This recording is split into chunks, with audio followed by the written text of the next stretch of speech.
welcome to the September 7th, 2023 meeting of the Southampton Town Zoning Board of Appeals. This meeting is being held live and is also being held via video conferencing in accordance with the Town Board's enactment of Local Law Number 14 of 2022, adopted on May 24th, 2022. Our next meeting and those following will be held in person here at Town Hall and will also continue to allow for remote participation. So we ask you to continually check the town's website for updates and any new information.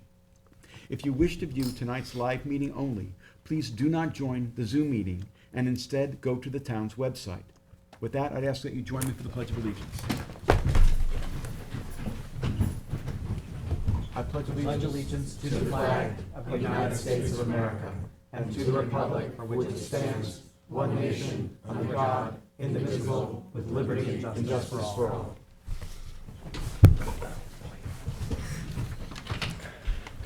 For those of you who are here with us tonight in person, in case of an emergency evacuation, please exit through the rear doors of this room to one of the staircases across the hall and continue downstairs and out through the main entrance. Please do not attempt to use the elevators during an emergency evacuation.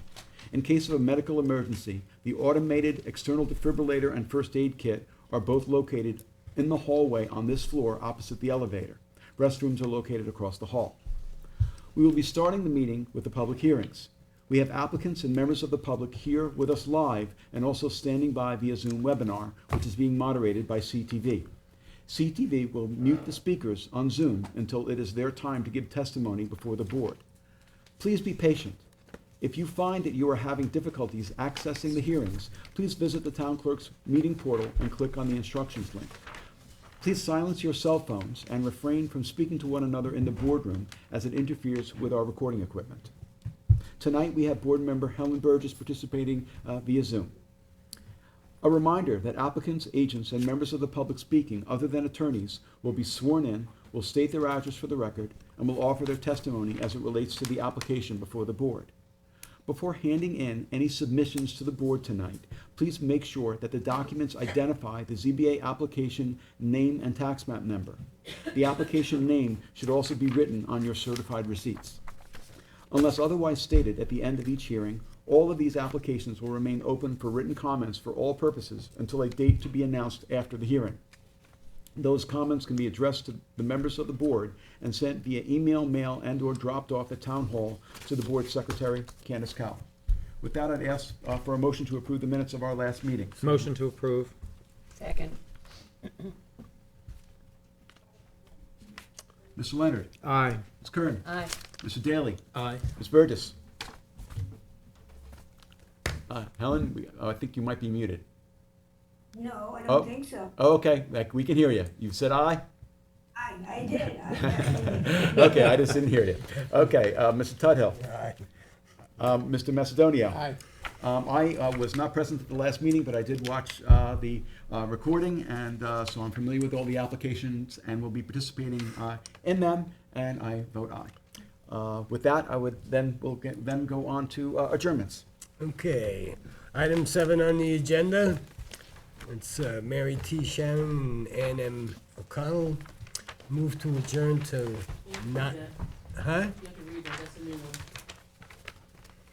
Okay, applicant requests relief from Town Code 330-84D Pyramid Law for a proposed encroachment in the amount of 5,012 cubic feet, 3,792 cubic feet on the north side, and 1,220 cubic feet on the south side for a proposed 2-story house and any other relief necessary.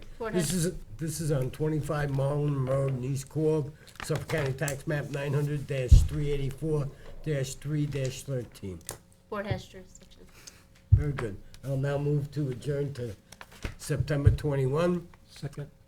Mr. Tudhill. Aye. Mr. Daly. Aye. Mr. Leonard. Aye. Ms. Kern. Aye. Mr. Macedonio. Aye. Ms. Burgess. Chair votes aye. All right, item 8 on the agenda, which is East Quogue 535 Realty, Inc., 535 Montauk Highway in East Quogue, Suffolk County Tax Map 900-341-1-52. I'll move to re-advertise to November 16th. Second. Okay, no vote, it's a re-ad. Okay, Item 11 on the agenda, which is 17 Bishop LLC, 17 Bishop Avenue in West Hampton, Suffolk County Tax Map 900-358-1-21. I move to adjourn to September 21. Second.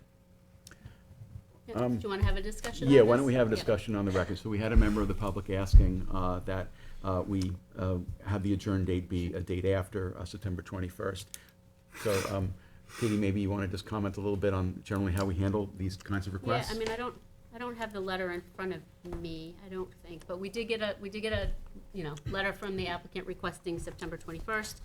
I think that was, as soon as that they could get back here, typically the public wants it as soon thereafter as possible. We did have a member of the public who asked for it to be another date. I just would advise the board that you normally defer to the applicant because it's their application. If they just, if the public picked another date and the applicant couldn't make it, we'd just be in this continual cycle of not accommodating the applicant. And then because it's the applicant's application, I recommend you go with the date they provided. I guess I'd also just add that we do have Zoom, and as I mentioned to the Another option. public, they can do written submissions. We typically keep it open after the public hearing, so. Yeah, and also the comments were made really before we were on the record, so. I think that yeah. whoever was here was previously heard from what I've watched and saw. Yeah, yeah. Okay, Okay. so I believe we have a motion and a second. Mr. Tudhill? Aye. Mr. Daly? Aye. Mr. Leonard? Aye. Ms. Burtis? Mr. Macedonio? Aye. Ms. Kern? Aye. Chair votes aye. Item 12 on the agenda, Mark H. Mandel and Jennifer A. Mandel, 474 Noyak Path in Watermill, Suffolk County Tax Map 900-66-1-2.9. I'll move to adjourn to our November 16th meeting. Second. Mr. Tudhill? Aye. Mr. Daly? Aye. Ms. Burtis? Mr. Macedonio? Aye. Mr. Leonard? Aye. Ms. Kern? Aye. Chair votes aye. Item 13 on the agenda, Eugenio Presta, 626 Dune Road, in West Hampton, Suffolk County Tax Map 900-391-1-34. I move to adjourn to our October 19th meeting. Second. Mr. Tudhill? Aye. Mr. Macedonio? Aye. Ms. Burtis? Aye. Ms. Kern? Aye. Mr. Leonard? Aye. Mr. Daly? Aye. Chair votes aye. Item 14 on the agenda, Joseph Alosio, 219 Ocean View Parkway in North Sea, Suffolk County Tax Map 900-64-1-46.3. I'll move to adjourn to our October 19th meeting. Second. Mr. Tudhill? Aye. Mr. Daly? Aye. Mr. Macedonio? Aye. Ms. Kern? Aye. Mr. Leonard? Aye. Ms. Burtis? Aye. Chair votes aye. Okay, item 15 on the agenda is Ronette Riley, 873 Bridgehampton Sag Harbor Turnpike in Bridgehampton, Suffolk County Tax Map 900-53-1-38.2. Move to adjourn to our October 5th meeting. Second. Mr. Tudhill? Aye. Mr. Daly? Aye. Mr. Leonard? Aye. Ms. Kern? Aye. Mr. Macedonio? Aye. Ms. Burtis? Aye. Chair votes aye. Okay, the following decisions will be put off to our September 21st meeting. Lumber Lane A LLC, Aaron Appel,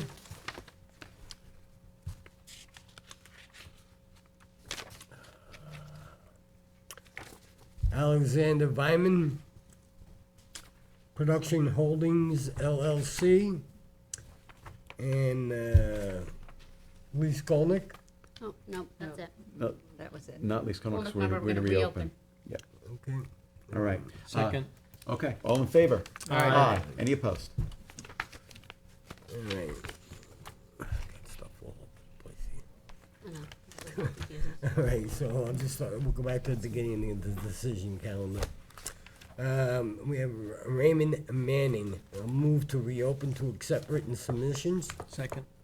Mr. Tudhill? All right, Mr. Daly? Aye. Mr. Leonard? Aye. Ms. Burtis? Mr. Macedonio? Aye. Ms. Kern? Aye. Chair votes aye. okay, and now we'll close Raymond Manning with a determination later this evening. Second. All in favor? Aye. Any opposed? Okay. Can't see it. Jimlin Realty, Inc. I'll move to reopen to accept written submissions. Second. Mr. Tudhill. Aye. Mr. Daly. Aye. Mr. Leonard. Aye. Mr. Macedonio. Aye. Ms. Kern. Aye. Ms. Burgess. Aye. Chair votes aye. Reopen. All right, now, we'll close it with a determination later this evening. Second. All in favor? Aye. Any opposed? Okay, Daniel Gutierrez, I'll move to reopen to accept written submissions. Second. Mr. Tudhill. Aye. Mr. Daly. Aye. Mr. Leonard. Aye. Ms. Burgess. Aye. Mr. Macedonio. Aye. Ms. Kern. Aye. Chair votes aye. Reopen. Okay, now we're gonna close it with a determination later this evening. Second. All in favor? Aye. Any opposed? Okay, Dilip Patel, and will be put off to our October, Reopen. you wanna reopen it? Yeah, you're gonna Yep. reopen and then you're gonna ask them to come back on 10/19. Okay, we're gonna reopen, I'll move to reopen Patel and ask them to come back on 10/19. Second. Mr. Tudhill. Aye. Mr. Daly. Aye. Mr. Leonard. Aye. Ms. Kern. Aye. Mr. Macedonio. Aye. Ms. Burgess. Chair votes aye. Reopen. All right, Cecilia M. Hanlon. Well, let's do a sec, that was a motion to reopen. Second is the vote on 1019. Do we vote on it? It's just reopen, what if they? It was reopened, well, we just reopened it, and now we're setting a date. Put it into one. He sort of motion. put it into one. Yeah. But it's not really supposed to be. Okay. Reopen it. No big deal. We'll leave it as a single motion. What if we decide not to vote that night?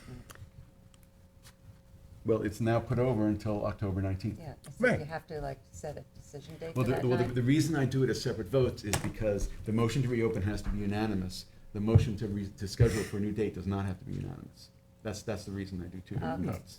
Okay. Okay, but we all voted on the we're- same thing as yeah, it one was one unanimous motion vote. Okay. unanimously, so, okay. We're moving on now? Yep. Okay. Celia Hanlon, I'll move to reopen to accept written submissions. Second. Mr. Tudhill. Aye. Mr. Daly. Aye. Mr. Leonard. Aye. Ms. Kern. Aye. Mr. Macedonio. Aye.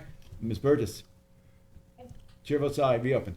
Sounds. All right, Max New York Management, I'll move to reopen to accept written submissions. All right, Close Hanlon. Celia Hanlon. Hanlon, we're gonna close it and have a determination tonight. Anybody wanna do this? Second. No, thank you.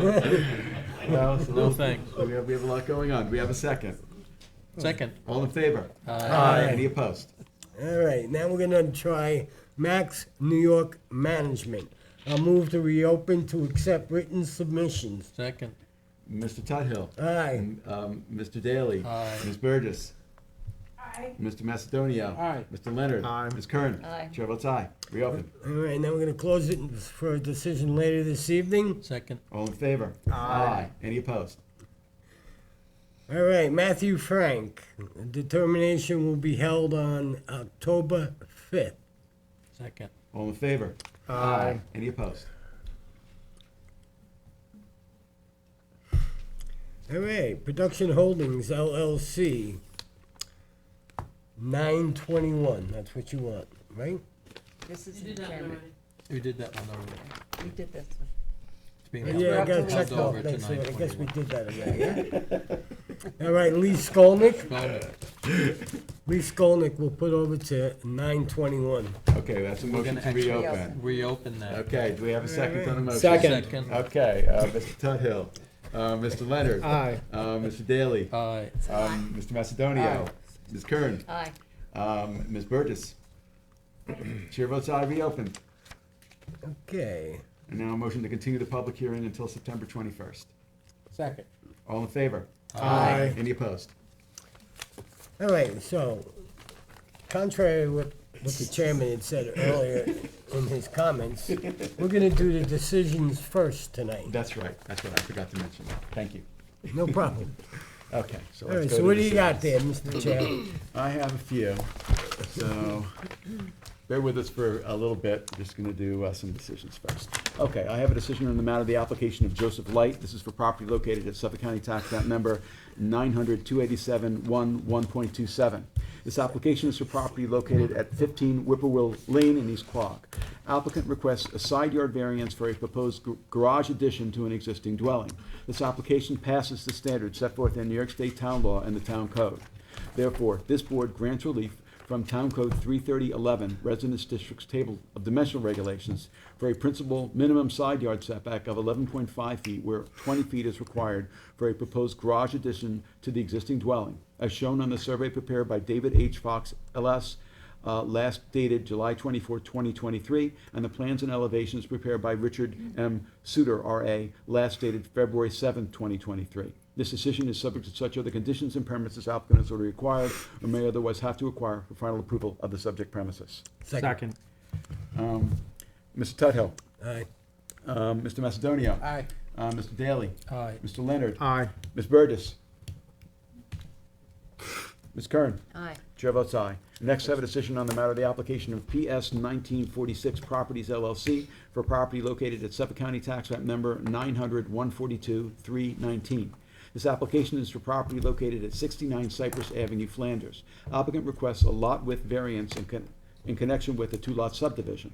This application is an unlisted action pursuant to SECRA, and after conducting an uncoordinated review, this board hereby adopts a negative declaration finding that this project will not result in any potential significant adverse environmental impacts.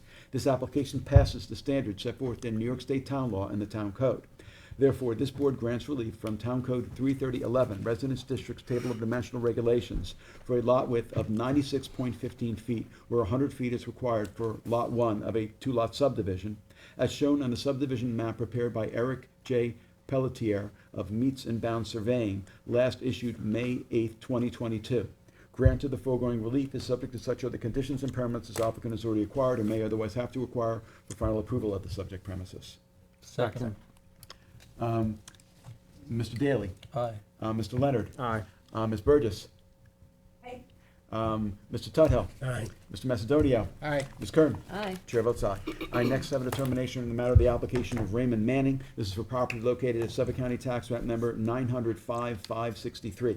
This application is for property located at 30 Noyak Avenue, Noyak.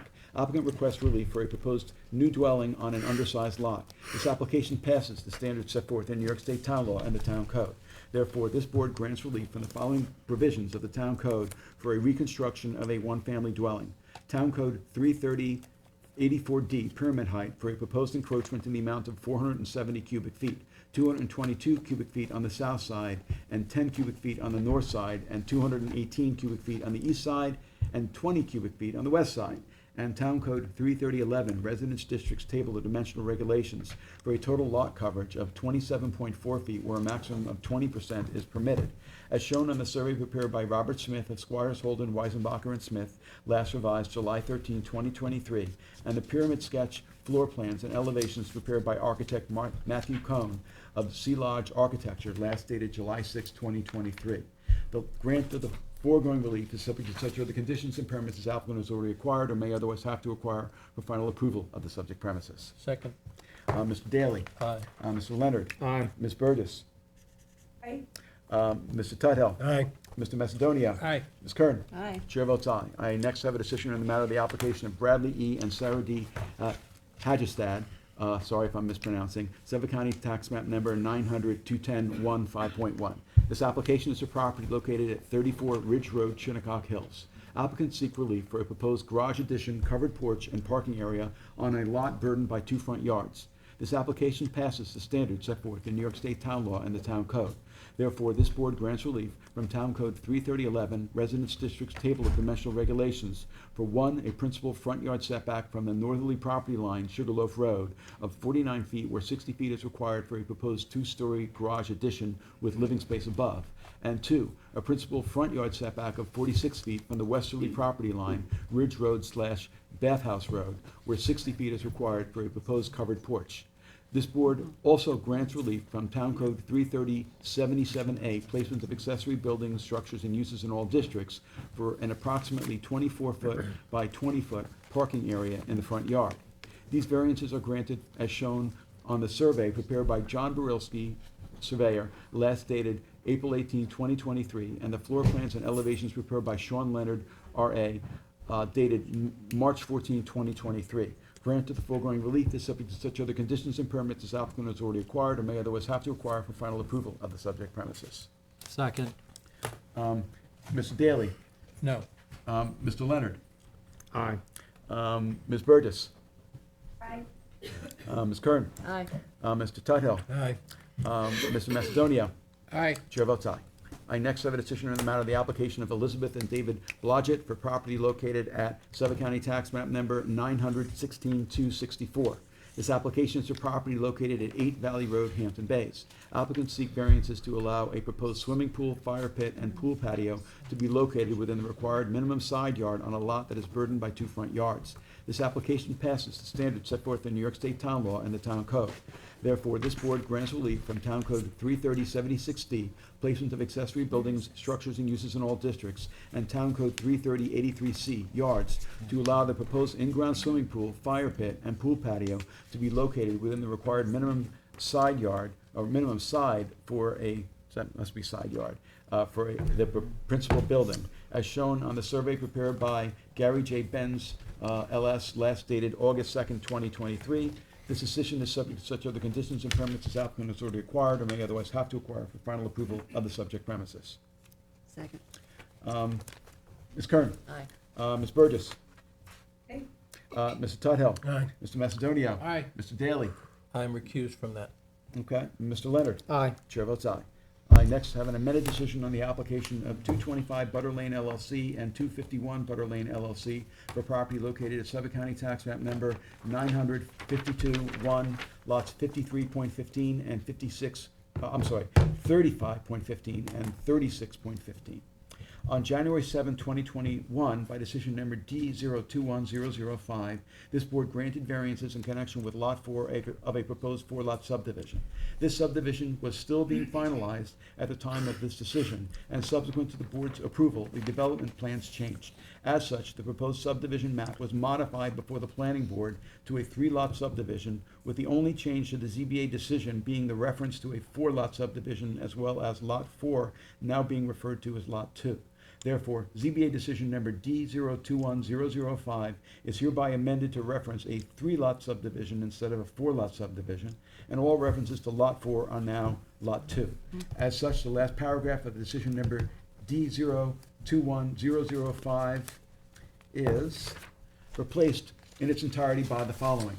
Therefore, for the reasons set forth herein, this board grants relief from the following provisions of the Town Code for Lot 2 of a proposed 3-lot subdivision. 1. Town Code 338, Industrial Districts Table of Dimensional Regulations, for a lot width of 139.16 feet where 150 feet is required.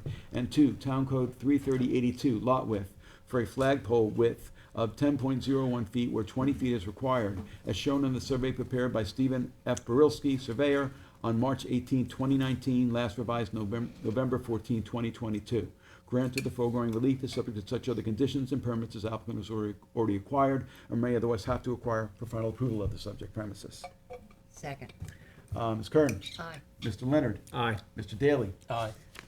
Ms. Burgess, Mr. Tudhill, Aye. Mr. Macedonia. Aye. Chair votes aye. I next have a decision on the matter of the application of D-Hive 62 LLC for property located at Suffolk County Tax Map Number 900-15-244. This application is for property located at 19 Wickatuck Drive, Noyak. Applicant requests relief for a pyramid encroachment for a new proposed dwelling. After revising the plans and significantly reducing the proposed pyramid encroachment, the board finds that the application passes the standards set forth in New York State Town Law and the Town Code. Therefore, this board grants relief from Town Code 330-84D Pyramid Law for a pyramid encroachment in the amount of 715.2 cubic feet on the west side for a proposed one-family dwelling as shown on the survey prepared by F. Michael Hemmer, surveyor, last revised July 28, 2023, and the pyramid diagram plans and elevations prepared by Brian Robert Kearney, architect, last dated August 3rd, 2023. Granted, the foregoing relief is subject to such other conditions and permits as applicant has already acquired or may otherwise have to acquire for final approval of the subject premises, including the removal/legalization of a basketball hoop installed without the benefit of a building permit prior to the issuance of any certificates. Second. Mr. Daly, Aye. Mr. Leonard, Aye. Ms. Kern, Aye. Ms. Burgess, Aye. Mr. Tudhill, Aye. Mr. Macedonia. Aye. Chair votes aye. Next, have a decision on the matter of the application of Jim Lynn Realty, Inc. for property located at Suffolk County Tax Map Number 900-269-217.3. This application is for property located at 47A Lynn Avenue, Hampton Bays. Applicant requests variances for proposed additions to a dwelling on a lot where there are two pre-existing dwellings. This application passes the standards set forth in New York State Town Law and the Town Code. Therefore, this board grants relief from the following provisions of the Town Code for a proposed one-story addition and a second-story addition to a house on a lot that has two one-family dwellings. Town Code 33116 extension as it relates to Town Code 33167B1A, specific types of variances for a 683 square foot addition to the easterly dwelling, resulting in a 44.18% expansion. And 2, Town Code 33115C continuance for a total side yard setback of 23.6 feet where 24 feet is existing, as shown on the survey prepared by AJC Land Surveying, PLLC, last revised June 29, 2022. And the floor plans and elevations of the easterly dwelling prepared by Vladimir Constant, PE, last dated March 2nd, 2021, and floor plans of the westerly dwelling, page A1, prepared by Vladimir Constant, PE, last dated November 12th, 2020. This decision is subject to the conditions of such other permits as the applicant has already acquired or may otherwise have to acquire for final approval of the subject premises, including both the Suffolk County Department of Health Services and the Conservation Board. Second. Mr. Macedonio. Aye. Mr. Tuthill. Aye. Ms. Burgess. Aye. Ms. Kern. Aye. Mr. Daly. Aye. Mr. Leonard. Aye. Chair votes aye. I next have a determination on the matter of the application of Daniel Gutierrez for property located at Suffolk County Tax Map Number 900-260-215. This application is for property located at 46 Springville Road, Hampton Bays. Applicant requests variances for a detached garage and for additional parking. Additional, yeah. Additional parking on a lot burdened by 3 front yards. This application passes the standards set forth in New York State Town Law and the Town Code. Therefore, this board grants relief from the following provisions of the Town Code.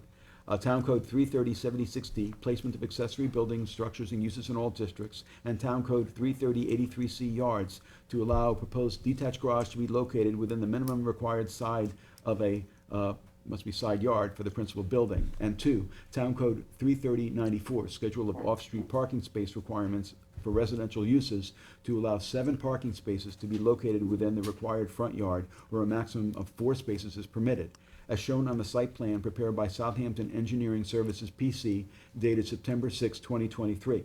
This decision is subject to such other conditions and permits as applicant has already acquired or may otherwise have to acquire for final approval of the subject premises, including the 1, removal of the fencing and shrubbery from the right-of-way, and 2, the closing off of the driveway on Springville Road, all prior to the issuance of any certificate for the detached garage.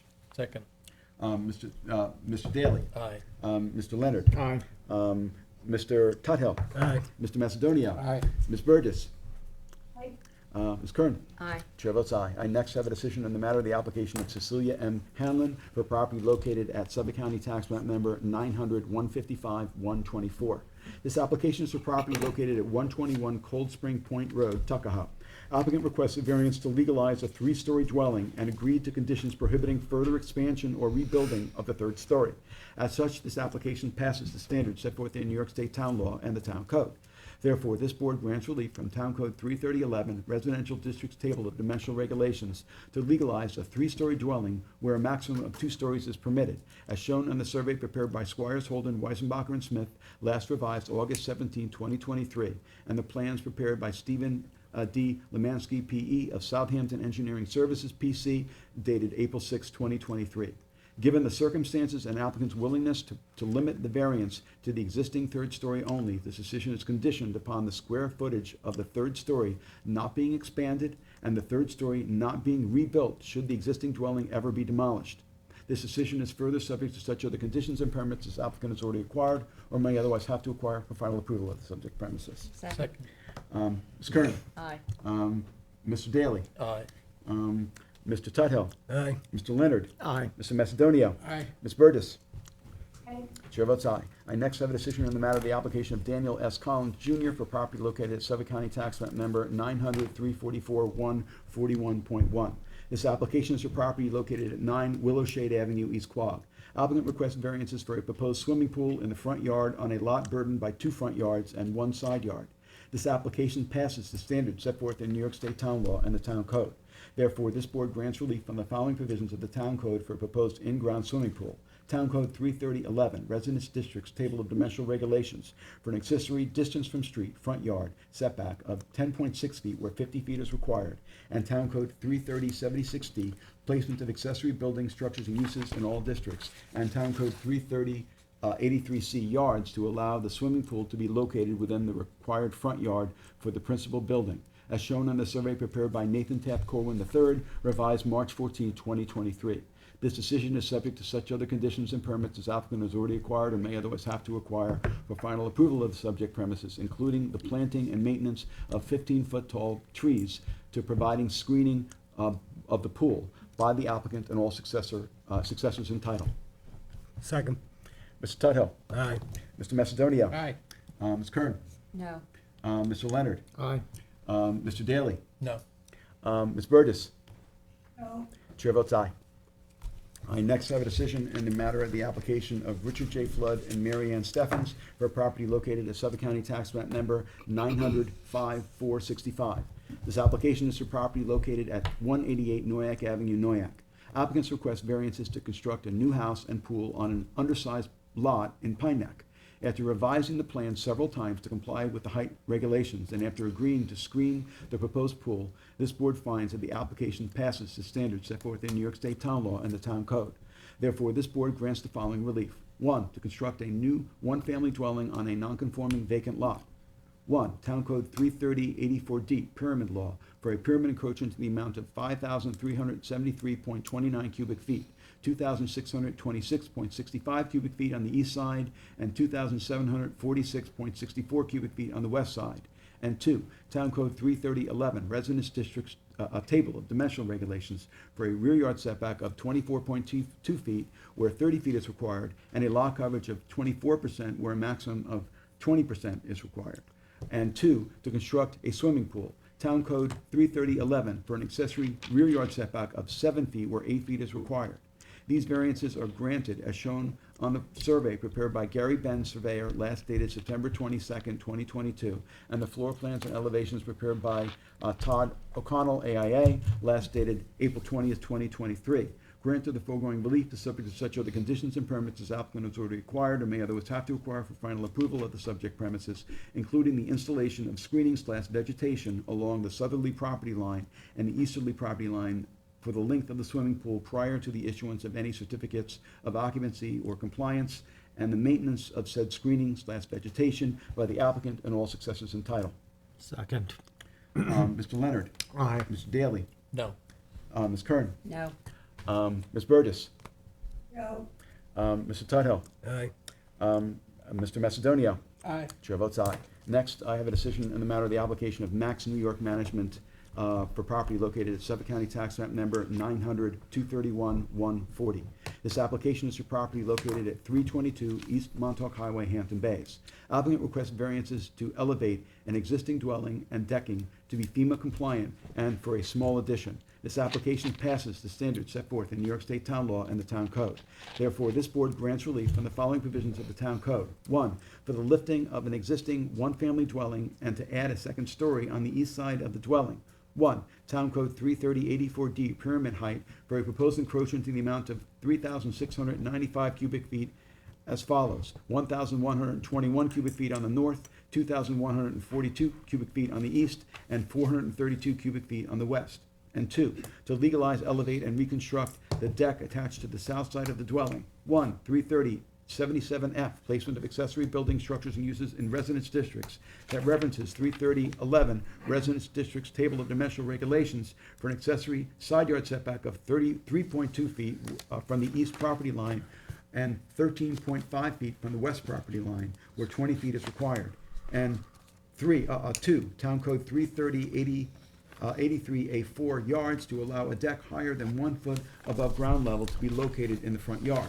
These variances are granted as shown on the survey prepared by David H. Fox of Fox Land Surveying, last revised August 10, 2023, and the floor plans, elevations, and pyramid designs, diagrams prepared by architect Kerry Kazel, last dated August 8, 2023. The grant of the foregoing relief is subject to such other conditions and permits as applicant has already required or may otherwise have to acquire for final approval of the subject premises. Second. Mr. Tudhill. Aye. Mr. Macedonio. Aye. Ms. Kern. Aye. Mr. Leonard. Aye. Mr. Daly. No.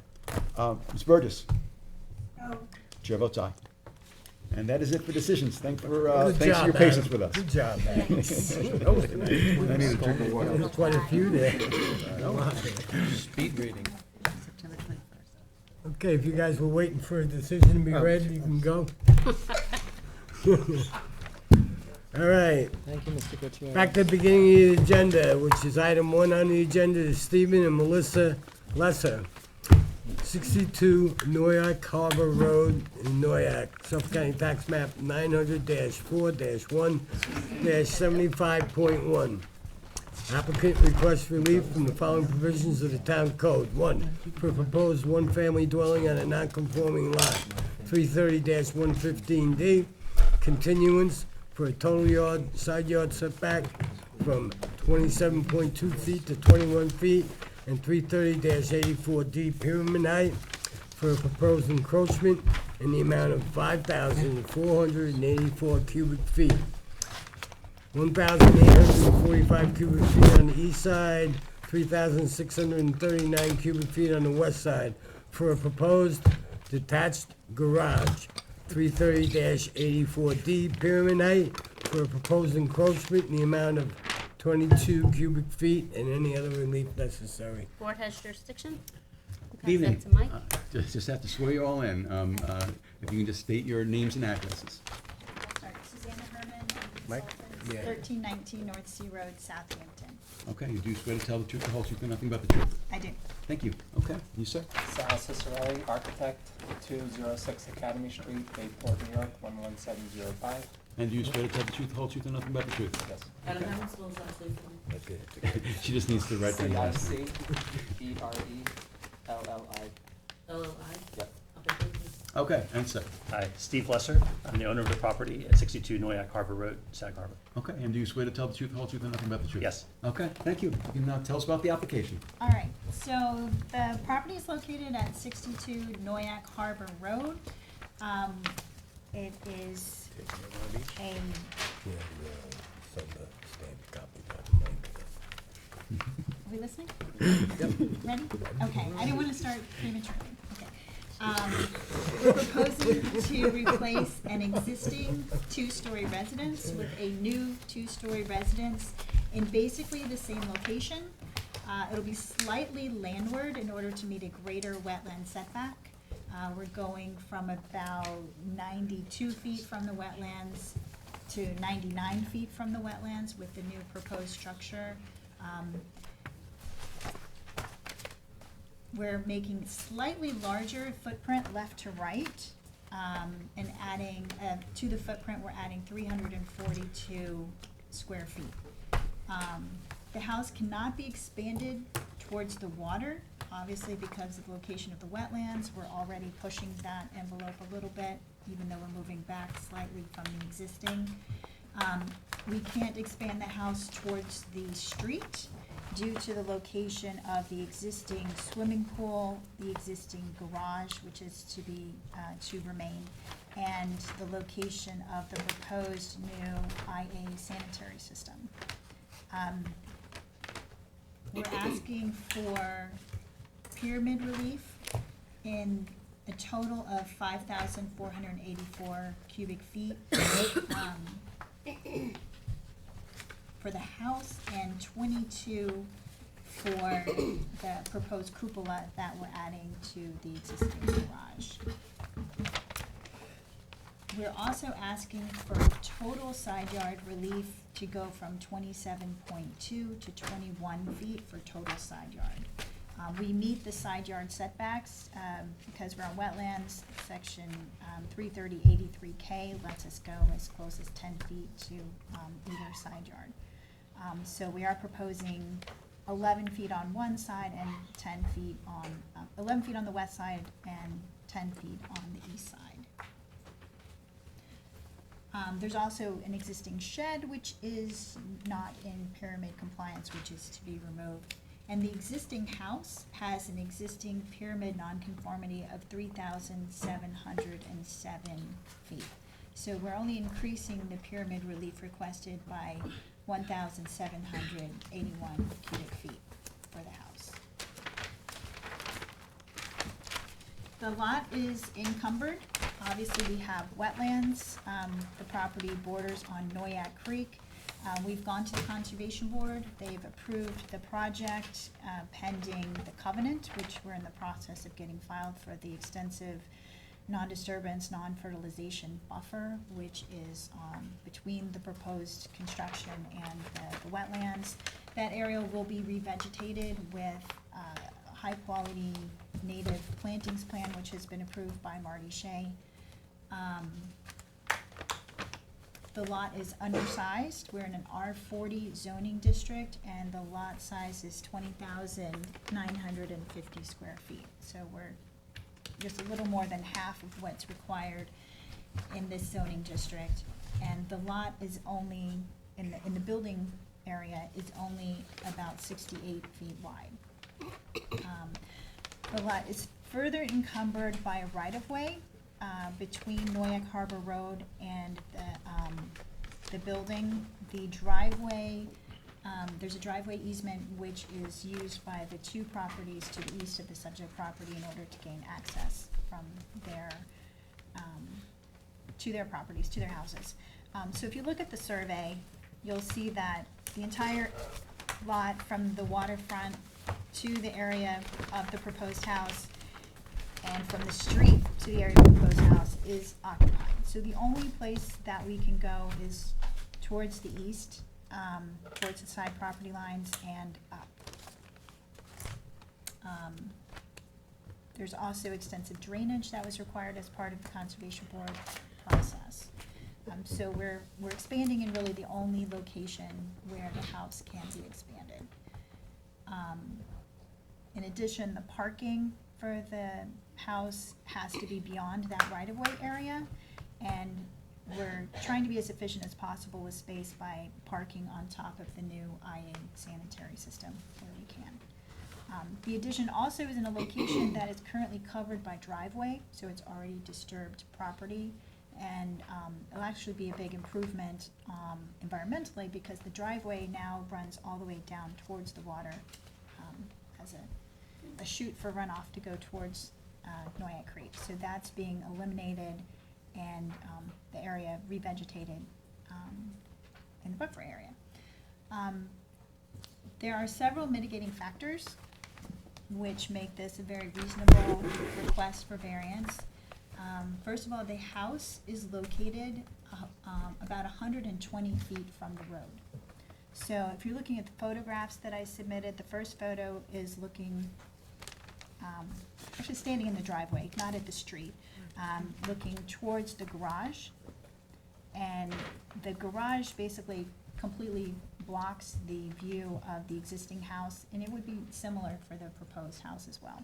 So the proposed house is 120 feet from Noyak Harbor Road and is screened by the existing garage.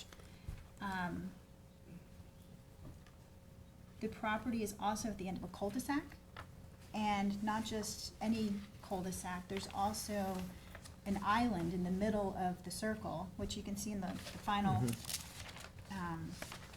page of photographs that I submitted. Figures 9 and 10. You can see there's an island in the middle of the end of the cul-de-sac, which is covered with mature vegetation. So there's no one directly across the street from this whose view would be encumbered by the relief that would be granted by the new house. There's additionally mature vegetation between this property and the properties to the east and the west.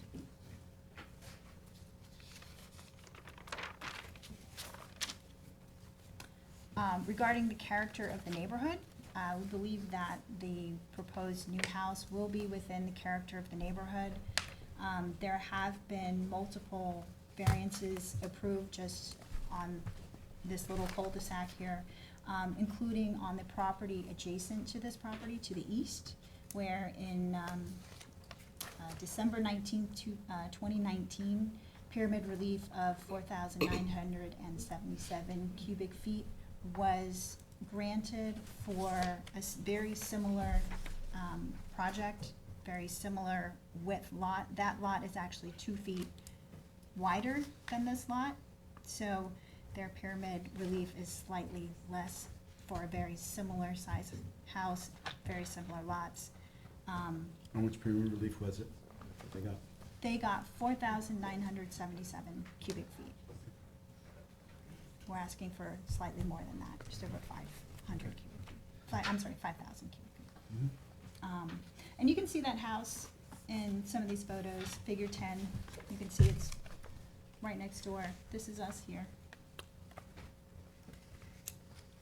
And that house is lovely. It fits into the character of the neighborhood. It fits onto the lot. It's not an eyesore. And it's appropriate, I think, for the neighborhood. You know, this is Noyak.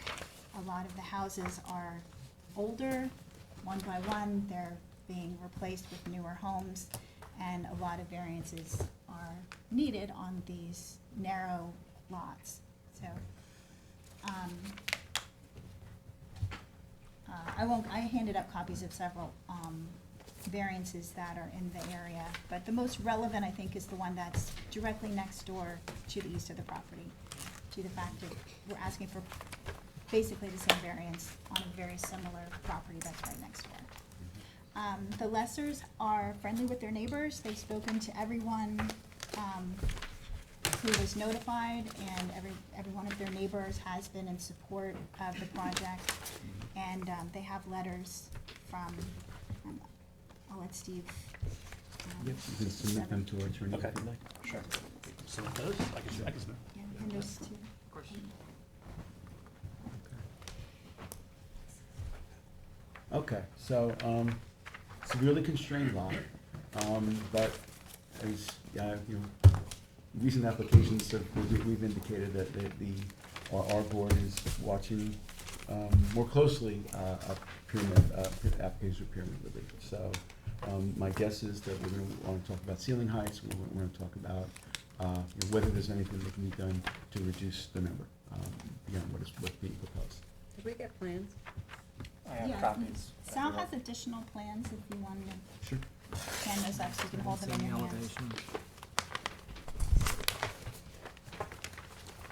And we did submit 2 sets of full-size drawings, but I thought it Okay. might be easier to, Sure. Suzanne, I just wanted to make a note in the one, Thank you. on the 60 Noyak Harbor Road variance, that the pyramid encroachment was 3,404 for the proposed dwelling, 591 for the garage. And your proposed dwelling, the encroachment is?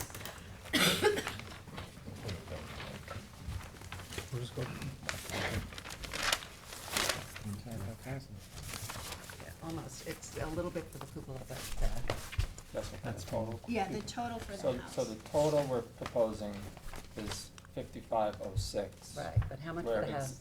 existing is 3707, so we're adding about 1,800 cubic feet. So what is the, but you said there was some for the The cupola. cupola is Yeah. All right, so 20. what Cupola is, 22. 22. okay, so it's pretty much the 5,000 goes to it, 5,500 goes towards the Yeah. house. Yeah. Correct. And do we really need the cupola? Is that necessary? Special request. They would like to have a rec room above their garage, and it was an added way to get in light. Because really only, you know, they have like one window on the south side, so it acts like a more decorative sky. So it's really aesthetic. Aesthetic, and you know, this is the first thing you see. It really is the only Yeah. see when you're looking at the house. So they really would like to make that little garage look as good as they possibly can. And I think, I recall us doing some cupolas, granting some, and I recall us denying some, so I'm not exactly sure where the board is on that. It's not a lot of pyramid relief, granted, but, I think it's a lot of pyramid relief. well, 22. No, for the yeah. cupola. No, The for the 20. cupola. For the cupola. Yeah. Oh, for the cupola, oh, I thought you meant the total, yeah. No, no, Yeah, cupola. yeah. No, the total pyramid relief is That's you know, way too larger, but I do think it's a factor that the existing residence has, what, around 30, Seven. yeah, Yeah, 3707. yeah. Yeah, so, but I'll defer to the members of the board who would like to, ask more questions about the pyramid relief. Do you have the ceiling heights? Yep, ceiling heights are in here, so first floor is at 10 feet, and then the second floor kind of varies because it works with some low roof lines and higher roof lines, but the highest it would be like an 8-foot plate height and lower, and then we would vault the bedrooms upstairs. So they kind of vary upstairs, but first floor is 10. And the reasoning for the 10-foot ceiling height on the first floor is especially on the back of the house, there's all windows, and it's designed to be, you know, very spacious and light-filled while you're looking at the water. That's the reasoning behind the 10 feet for the first floor. So I'm just not sure whether you have 4 votes for more than 5,000 cubic feet of pyramid relief. I just don't know. This is a constrained lot. I get that. I think the other board members get that as well. This isn't like you move it somewhere else and have no pyramid relief. I understand that, but it's the number. Yeah. So, The property has Yeah. received variances prior, is that right? IAC? For the swimming pool and the garage, The for the garage. setback from the side property line. Okay. There was something I saw that setback to 12 feet for the garage, I believe. That sounds right. Was that on this one? Yeah. Yeah. Although the survey says the garage is 11.8 feet, but 11 feet 8 inches, but. Okay. What's the square footage of the house? So, let's see, first floor is 1710. Second floor is about 1743, so about 3,500. So that's 3453. Okay. It's a lot of relief. There's no variance for the pyramid encroachment that exists, is that correct? It pre-exists. It pre-exists. The pyramid law. Okay. So I believe the existing Right. house was built in 1987. Okay.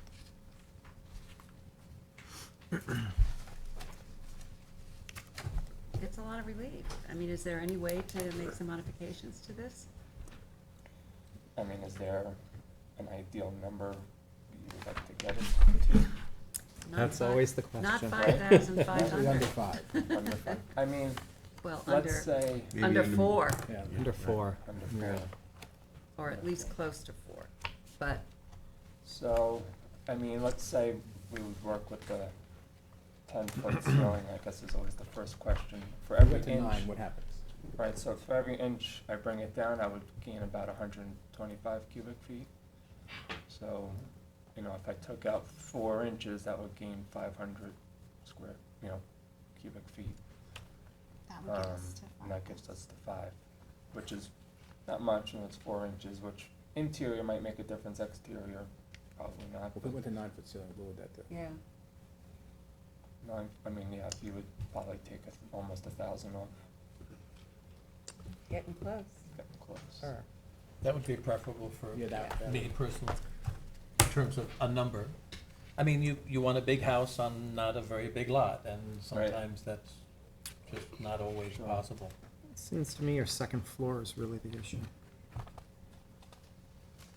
What do you mean by that? What do you Because say? that seems to be where all the, that's where your encroachments are. Of course, because that's the top floor. Right, now I Um, understand that, Yeah. that's I the mean, that point. could work So what could be done with this?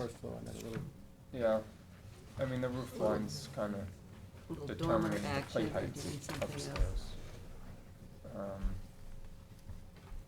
Well, I think you're getting the idea that the members of the board want the plan revised in terms of pyramid relief. If you want to, we could have you come back and figure out what you'd like to do in terms of an alternate proposal. I mean, it's a pretty serious redesign to start changing roof lines and everything. We can't really agree to anything right now. Oh, of course not. No, So of we course. want No, to- no, of no, course. no. And you want to talk to your client, obviously, and get his feedback, but. He's here. Yes, no, Yeah. I know, I'm making reference to it, but yes, Right. you want to have a discussion that's not in public. Right. So, I think we should prepare to come back and see what we can do. Yeah. And, if you can make some modifications and, That would help get You know what you forward. gotta do, Sue. Yes, yes. Yeah, okay, so, Okay, but before, I don't mean to interrupt. oh, yeah, Yeah. I was sorry. just gonna ask if there's anyone in the room who would like to be heard in connection with this application. This is the application of Lassar for property located at 62 Noyak Harbor Road in Noyak.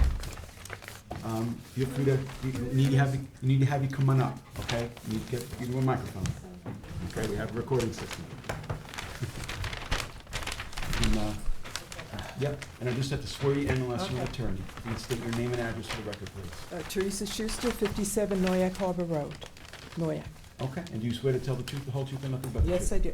Okay, you can give us your comments. We are their next-door neighbor, and the house, when they purchased it, I believe, was redone in the 80s from the original cottage from the 50s. My husband and I have been there, not full-time, but owned a cottage there from 1968. I didn't know him then, that's how long he owned it. I really have no problems with anything that they want to do. I don't think it's gonna look that much different from the outside. I know this side that we're on, they're not coming any closer to us, which it wouldn't bother me anyway. On the other side, I can understand they're taking part of that driveway away, the access going straight down to the water. The house next to them had major, major renovations done to it, totally redone, ripped down, redone. They got approved. The house next to them put a pool in and stuff, they got approved. Where their house is located is not gonna block anyone's views of the water with what they're doing, which is important to a lot of people. It's not gonna block anyone. It's an odd sort of little street, and you go down and around, and they talked about the circle there and everything. It's kind of hard to picture. You have to kind of be there to understand. And I know when the previous owners to them redid the house and then decided to do a pool and that and wanted the garage, that right-of-way that goes to the other two houses further down from them, our community gave them the right-of-way so they could do the garage and the pool, okay? And we all approved that. I haven't heard one neighbor that is opposed to this. I know they've been very open to everyone, telling them about it. And that's why we came tonight, because we really support with what you're doing. We have no problems with it. Okay? Mrs. Schuster, you said you're the neighbor. Are you on the left of the Lessers? The The west? west. We're You're looking- facing West from the, side. from If the we're road. looking at the water and Right. looking like north, yes, we're to the left. You're to the left, on the Yeah. west side. Okay, Yeah. thank you very much. Okay? And if I could, the neighbors to the east, wrote a letter in support, and so that's one of the letters that we. We saw that. Okay, All right. that's great.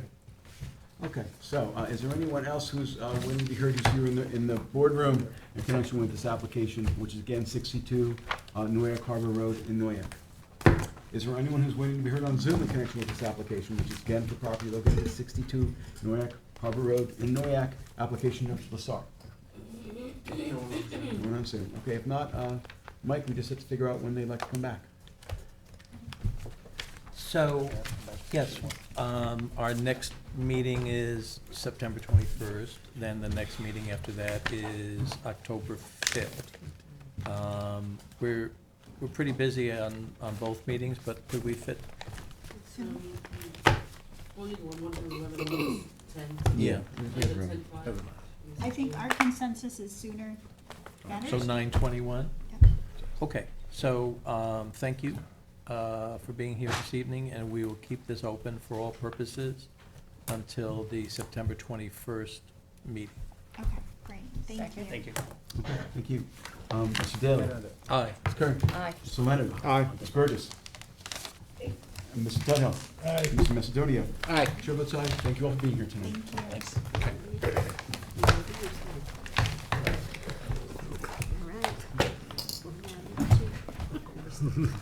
All right, item 2 on the agenda is Matthew Corley, 50 Bullhead Lane in Bridgehampton, Suffolk County Tax Map 900-88-1-17.5.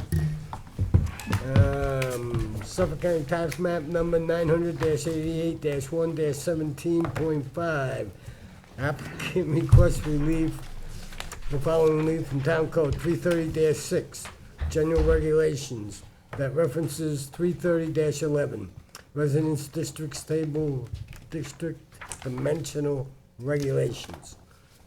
1, an accessory rear yard setback from 10 feet to 8 feet to legalize the location of the swimming pool. And 2, an accessory rear yard setback from 10 feet to 9 feet to legalize the portion of the patio that was constructed on the northeast side of the swimming pool without the benefit of a building permit and any other relief necessary. Board has jurisdiction. You pass that to Susan. Good evening. Just have to swear you in unless you're an attorney.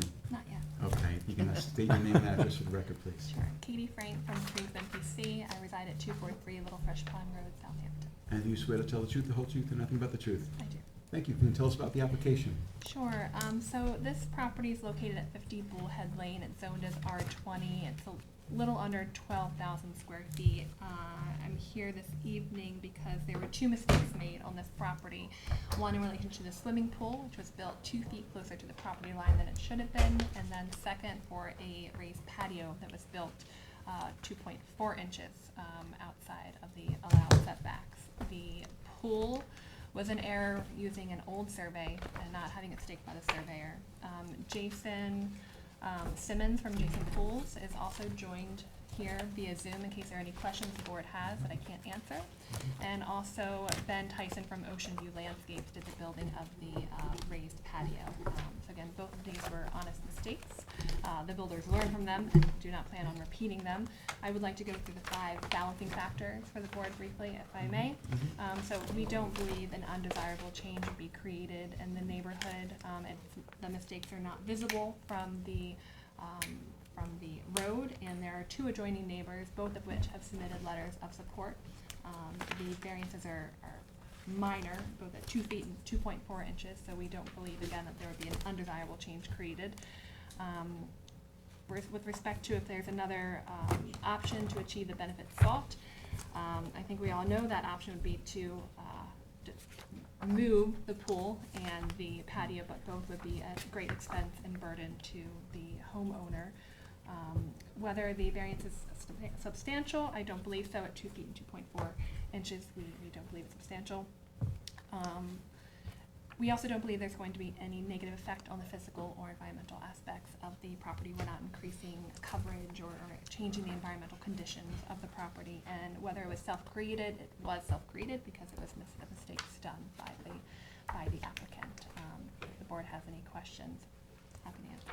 Perhaps you might want to submit for the file what it would cost you to correct those mistakes. Not that we're looking necessarily to have you do that, but to show the financial harm. No, issue. Sure. hardship, you know what I mean? Sure. Okay. Yeah, I could, we do have Jason from, we have Jason. I'm sure Simmons. Mr. Simmons can come up with a, Yeah, I'm sure he could give an estimate if the board would like to hear that now. Yeah, If we that's get written submission of it, yes. Sure, sure. Yeah, yeah. Okay. What did you say the setback was for the patio? The patio is set at 9.8 inches. Is that on 9 the feet. survey? It is. It's the cornered, I have it here. That's right. Yeah, because I think we wrote it up for, Yeah, it says 9. 9, but it's 9.8, that corner right there. Oh, where is it? Right there. I think in the notice they may have rounded it. It's the edge of the patio. It's not the steps, yeah. No. It's 0.2 feet, 2.4 inches. I actually went to the property to look. There's no way anybody can see this. It's very disguised, it's very heavily vegetated. It is behind the house. I see no problem with it, honestly. other than the fact that it was built on an old survey, which, you know, doesn't make a lot of sense, but, and it wasn't staked properly, so. But, it's not noticeable at all. Okay, but we'll hear the explanation from the contractors to, as to not that we doubt what you're saying, but Sure. get it from them, because they will be the most familiar with it. And then we'll also see if there are any neighbors here. I forgot to ask, have you heard from any of the neighbors? We had 2 letters of support from, Okay. there are 2 neighbors. There's a homeowners association that owns the property behind and to the side, and then there's another owner on the other side, and both, I have copies of the letters that were submitted to the town. Okay, very good. All right, so, Kevin, so we have a couple of people who are waiting on Zoom, who are here, basically in support of the application. Can we get them, What are their names? Jason Simmons and Ben Tyson. How is Ben Tyson on here? Do you have a Jason Simmons? Rake them over the coals. I do. okay, great, so, I guess we'll do them one at a time. Oh, Jason is here, but Ben is not here. Oh, okay.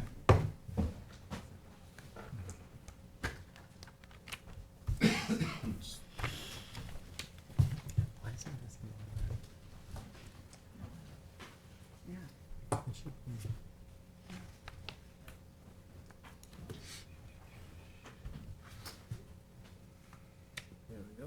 There he is. You guys see me? Yeah, hi, how are We you? can Yeah, see you, we can see hear you you. again. I just have to swear you in unless you're an attorney. If you can state your name and address for the record, please. Jason Simmons, 4 Katina Road, Hampton Bays, New York. And do you swear to tell the truth, the whole truth, and nothing but the truth? Yes, I do. Okay, Jason, just wanted to ask you, if you could just describe, what happened with the, I guess, the errors with the locating of the pool and as well as, I guess, the, location of the patio or deck. The patio is a separate building. Patio's a separate, okay, Yeah. okay. Yeah, I did the swimming pool. There was a huge height difference from where we put the pool to where it was. A lot of the old stuff was still there. We did not get a survey stakeout, which I now have learned that. We built this pool about 2 years ago. There's not another job that I will ever do without a survey stakeout again. I honestly don't know how we made this mistake. We triple checked it, double checked it, obviously made the same mistake over and over again. But this will never happen again. And I honestly don't know how we went wrong. Being off a couple inches is one thing, being off a couple feet is another. And I honestly don't know how we did that. Something went wrong on the measurement. Okay. Mr. Simmons, can you supply for the file, what it would cost to correct the problem? You know what I mean? Absolutely, not a problem. I could have that for you guys tomorrow. Okay, very good. Okay. A written sub is fine, okay. Yeah, put it in a written sub. Yeah, yeah. Any other questions for Jason? No. Okay. Yeah. All right, Jason, thank you. Greatly appreciate your explanation as to what happened. You got it, and I apologize again, guys, and thank you for your time. Thank you. Thank you. Ben from Ocean View Landscape says he is on the Zoom meeting. If we Okay. can check again. All right. Kevin, did you hear, looking for Ben from Ocean View Landscaping? Yeah, I have him. Okay, great.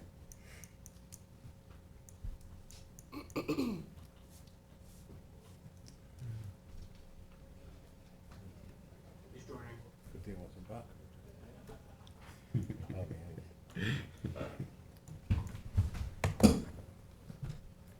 we go. Okay. Good evening, can you see us and hear us okay? Yeah, I can hear you. Thank Okay, you. very good. Just have to swear you in unless you're an attorney. If you can state your name and address for the record, please. Yes, my name is Ben Tyson. My address is 9 Wakefield Road, Hampton Bays, New York. And do you swear to tell the truth, the whole truth, and nothing but the truth? I do. Okay. Ben, just wanted to get your last name for our records. Your full last name, if you could spell it for us? Yeah, the full last name is Tyson, Tyson. Okay, very good. So just wanted to ask if you could provide us with whatever information that you have. I guess it's related to the patio that was built on this property. Apparently at the, I guess, an incorrect location? Yes, sir. Yes, with the patio, I see there was like, part of the error is, the design was to the full extent of the setback, which really didn't allow any room for error. And when my masons were measuring, they were measured off an existing fence line rather than a staked out property line. And in the end, we ended up with the 2-inch encroachment. Okay. And that's how that error happened there. Okay. There's no malintent, No. of course. Yeah, and 2 inches is a pretty minor encroachment, but we just need to, ask, how, when errors occur, how they happen, so we understand. Certainly, and sometimes, again, I'd say that in hindsight, not allowing error, at least like staying 11 feet from, from the property line instead of 10. Cause just whether you measure off the corner of the foundation or you measure off the siding, you can end up with a 2-inch error right there. Where you're misallocating the location of the house. Yeah. Yeah. Okay. Any other questions for Ben? No. Yes, would you be able to provide us with an estimate of the cost to fix it? Certainly. Thank you. Definitely, Provide that by written submission. certainly. Wonderful. Greatly appreciate it. Thank you for your comments. It's very helpful for us to have this information as to what transpired. You're welcome.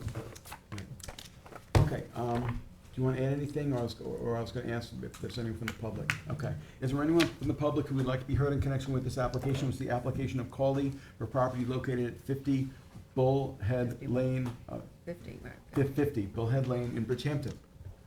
Is there anyone who's waiting to be heard on Zoom in connection with this application, which is again for property located at 50 Bullhead Lane in Bridgehampton? If you're waiting to be heard on Zoom, this will be the time to let us know by raising your hand. Okay. Susan, it's yours. Okay, so we are going to hold this open for written submission, and we've got some homework to do on that. Written submissions will be due on September 22nd, with a decision on October 5th. Is there a second? Second. Okay, Ms. Kern. Aye. Mr. Leonard. Aye. Mr. Daly. Aye. Ms. Burgess. Mr. Tuthill. Aye. Mr. Macedonia. Aye. Chair votes aye. Thank you so much. Thank you, board. Have a good rest of your night. Okay, where did you say you were from? Kriegsman PC. Crank? Kringsman PC. Okay. Alex. Okay, got it. Thank you. Yeah, Thank you. Moving right along. Item 3. Yeah. Michael Figliola and Francesca Druscott, 158 Springle Road in Hampton Bays, Suffolk County Tax Map 900-321-1-2. Applicant requests relief from the following provisions of the town code for a proposed attached one-car garage and storage above on a non-conforming lot. 1, 330-6, general regulations that references 330-11, residence district dimensional regulations for an accessory side yard setback from 10 feet to 8 feet. 2, 330-76D, placement of accessory building structures and uses in all districts, and 330-83C yards to allow the garage to be located within the required minimum side yard and total side yards for the principal dwelling.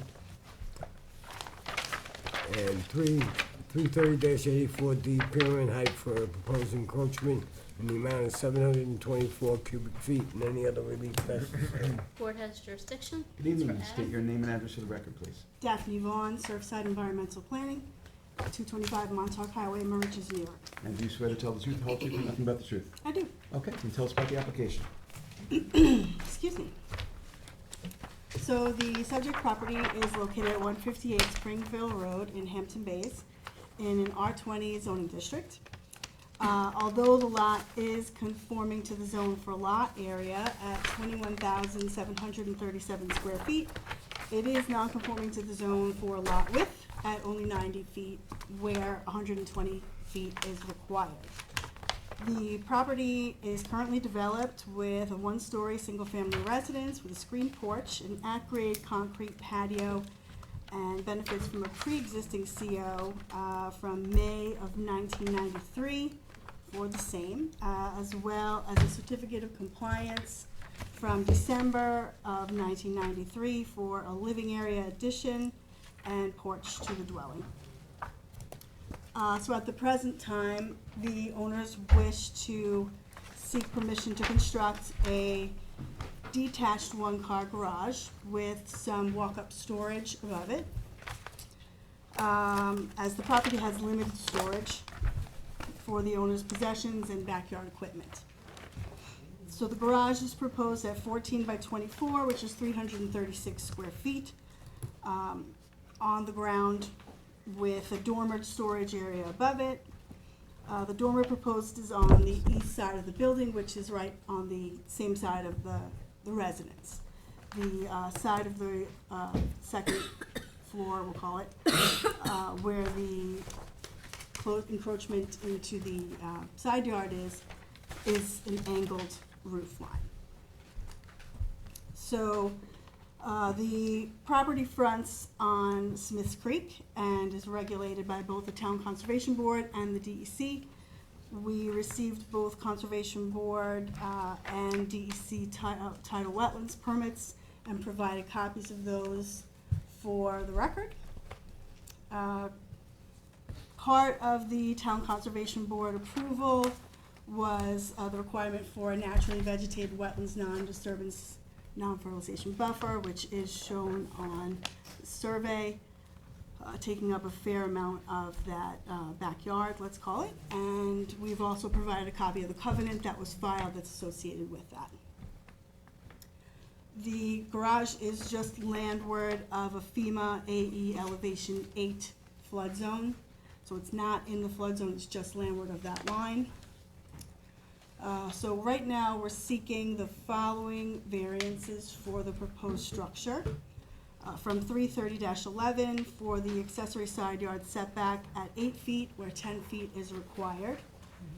330-76D and 83C for the placement of the detached garage within the required minimum and total side yards for the principal structure. Because we're trying to maximize the wetland setback, so we're pushing it into those required side yards. And also Pyramid 330-84D, and for an encroachment in the amount of 724 cubic feet on the west side of the structure for that second floor storage area. The property is fenced both in the front and along both sides. The front is a PVC vinyl fence, and both sides are 6-foot wood fences. The garage is located 12 feet from the existing residence, so that's pretty close. You can't really get any farther away from the property line in that regard. Like I said, the angled roof is on the side that is encroaching to the pyramid. The dormer is on the residence side. And we're only yielding a total lot coverage of 7.6%, where 20% is allowed. Lastly, as part of the mitigation, in addition to the wetland buffer, we're also removing the entire asphalt driveway and replacing it with gravel. The swimming pool that's shown on the survey is compliant with zoning, and we've already received a building permit for that, and I believe that work is scheduled to begin in October for that. So that is the project. I did receive a letter from the adjacent neighbor to the west, who also happens to be my client, who sent it to me, addressing it to the board, and I provided a copy of that when I handed in my affidavit. He has no issue with the garage. And that's all I have. Okay. Well, I consider this a modest application, but that's me. I'm not sure whether other members of the board have any concerns. I do too. You said something about a 6-foot fence. Where is the 6-foot fence? There's a PVC fence that's shown going across the driveway. Oh, okay, so it's And then there's a 6-foot fence going down either side lot line. Okay. Do you have anything showing the pyramid encroachment? Yeah. Because it should I be didn't in the see it on plans. here, There should be a unless I'm missing page. something. Sometimes it's just the lead that gets the plans, which would be me, so I have it. Oh, you know what? It's Let's see. actually this A100. Here's, What's- it's probably in here. It's really kind of minimal. It's a 2-foot portion of the garage that cuts in. So, like I said, the roof is angled, and just this small portion of the angled roof is what's encroaching into the pyramid. Okay, we did not get plans that showed that, but you did. It should be A100. Yeah, it's on the back of what we have in here, John. Yeah, the page It- A100. It's two-sided. The second page. Yeah, I think that's it right there. Yep. 100. Ah, The here we go. first picture right here. I got it. Here. Got it? Oh, I don't have See, that. no, here, A100, go, yes, you do. The second page. A100, Oh, it's Right here. backwards, yeah, that's it. No, but look how different what you, not yet, well, it just didn't come out. See, it's just a 2 feet. Very light. Yeah, it's Yeah, very it's very faint. see it. All right, well, they ran out of ink when they copied yours. See it, I see it. As long as we have a It's there. pyramid drawing, that's Yeah. what we require.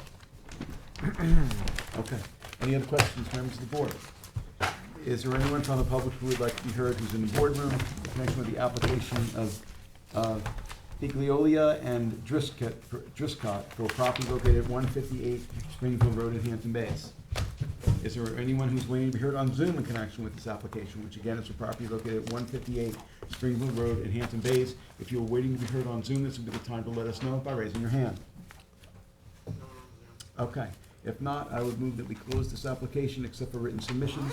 The deadline for written submissions is September 22nd, end of business, and we will have the decision ready at our December 5th meeting. December? December? October. October. Want to Oh, check you yeah. paid attention, sorry. Second. Okay, Ms. Kern. Aye. Mr. Daly. Aye. Mr. Leonard. Aye. Ms. Burgess. Only if it's in December. Only if it's I'm a December. yes. Yeah. My Christmas meeting. Mr. Tudhill. Aye. Mr. Macedonia. All right. Chair votes aye. Thanks so much. Thank you. Thank you, Daphne. Have a good night. You too. Okay, item 4 on the agenda is John and Catherine Battle, 12 Cove Road East in Noyak, Suffolk County Tax Map 900-19-1-31.1. Applicant requests relief from the following provisions of the town code. 1, for a proposed 2-story addition to an existing dwelling on a non-conforming lot. 330-84D, pyramid height for a south side encroachment in the amount of 208 cubic feet. And 330-6, general regulations as it relates to 330-11, residence districts table of dimensional regulations for a principal minimum side yard setback of 15 feet, from 15 feet to 12.2. And 2, for the proposed covered porch on the southwest side of the existing dwelling, 330-11 for a principal minimum side yard setback from 15 feet to 11 feet, and a principal total side yard setback from 35 feet to 34.1 feet, and any other relief necessary. Board has jurisdiction. Good evening, just have to swear you both in. You can state your names and addresses for the record, please. Kevin Springer, Dynamic Legal, 61 Channing Cross, Hampton Bays, New York. And do you swear to tell the truth, the whole truth, and nothing but the truth? I do. Okay, sir. John Battle, 31 Cove Avenue East in Sag Harbor. And do you swear to tell the truth, the whole truth, and nothing but the truth? I do. Okay, thank you. You can tell us about the application. You can. All right. So we have a fairly old dwelling at the moment that was built prior to 1957, approximately 1,500 square feet, in the R15 zone. The property is 11,250 square feet. The idea here is to, because of the age of the house and also a growing family, is to add a couple of bedrooms and just, bring it up to snuff at this point, because we just need the room. The neighborhood, I'm not sure if anybody's driven by there, but it is a ever-changing neighborhood where the houses are starting to get rather large. The requests we're asking are all very modest, as far as I can see, unless you think something otherwise. But the house next door to us, first of all, I have not received any feedback from anyone yet. And actually, John owns one of the house right next door to the north, so that's one less. The house to the south actually was just redone recently, and it's a rather large house that was given almost 5,000 cubic feet of pyramid, plus a couple other reliefs. There is a nice hedgeway, so they're not gonna be able to see us, and we're not gonna be able to see them. We're also going out the back and not really too much to the side. If you notice on the drawing, to the side that needs the pyramid, we actually cut out part of it so that we wouldn't need a whole lot of pyramid to begin with. So you can see that in the drawing. The porch is minor. It's a very small porch, but it's just the access to, to the side with a little cover above it.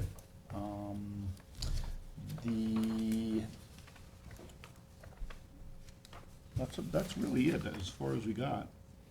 I mean, we're going from 15 to 12.2, which is not much, and 35 to 34.1, which is very minor.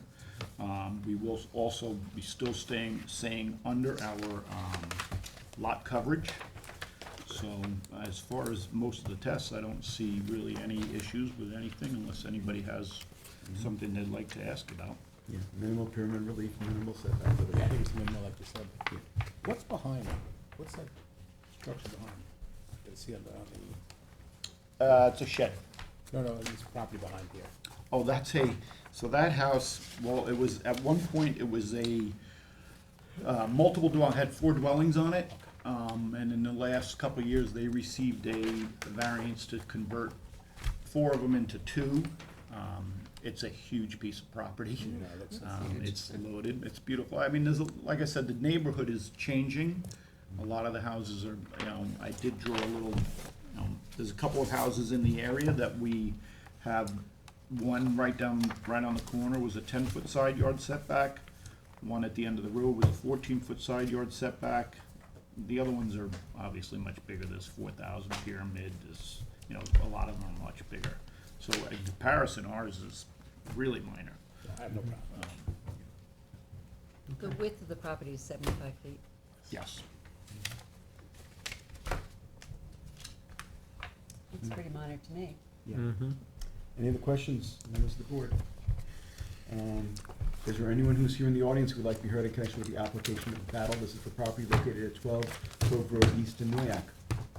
Is there anyone who's waiting to be heard on Zoom in connection with this application, which again is for property located at 12 Cove Road East in Noyak? If you're waiting to be heard on Zoom, this will be the time to let us know by raising your hand. No one on Zoom. Okay, thanks, Kevin. Bob, it's yours. Okay, I move to close the meeting, hold it open for written submissions until 9:22 with decision on 10:05. Second. Mr. Macedonia. Aye. Mr. Leonard. Aye. Mr. Daly. Aye. Ms. Kernan. Aye. Ms. Burgess.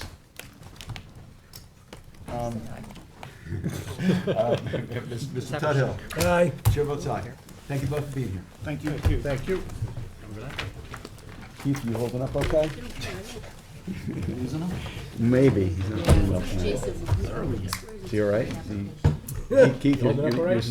you're sticking around? Yeah, Okay, just checking. even though John's coming to the table, I'll stick around. You can't miss that. He promised me that he wouldn't be We long. got the 3-minute rule in effect. It'd be the first time in 20 years. Sticks and stones. Yeah. You always carry the stick. Let's go start reading.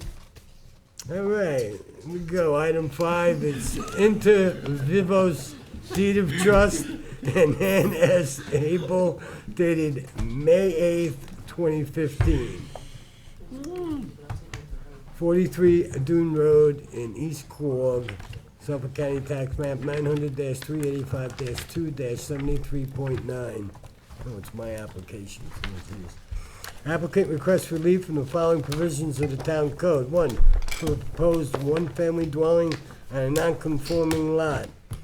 330-115C, continuance for total side yards setbacks from the existing 26.7 to 26.1 feet.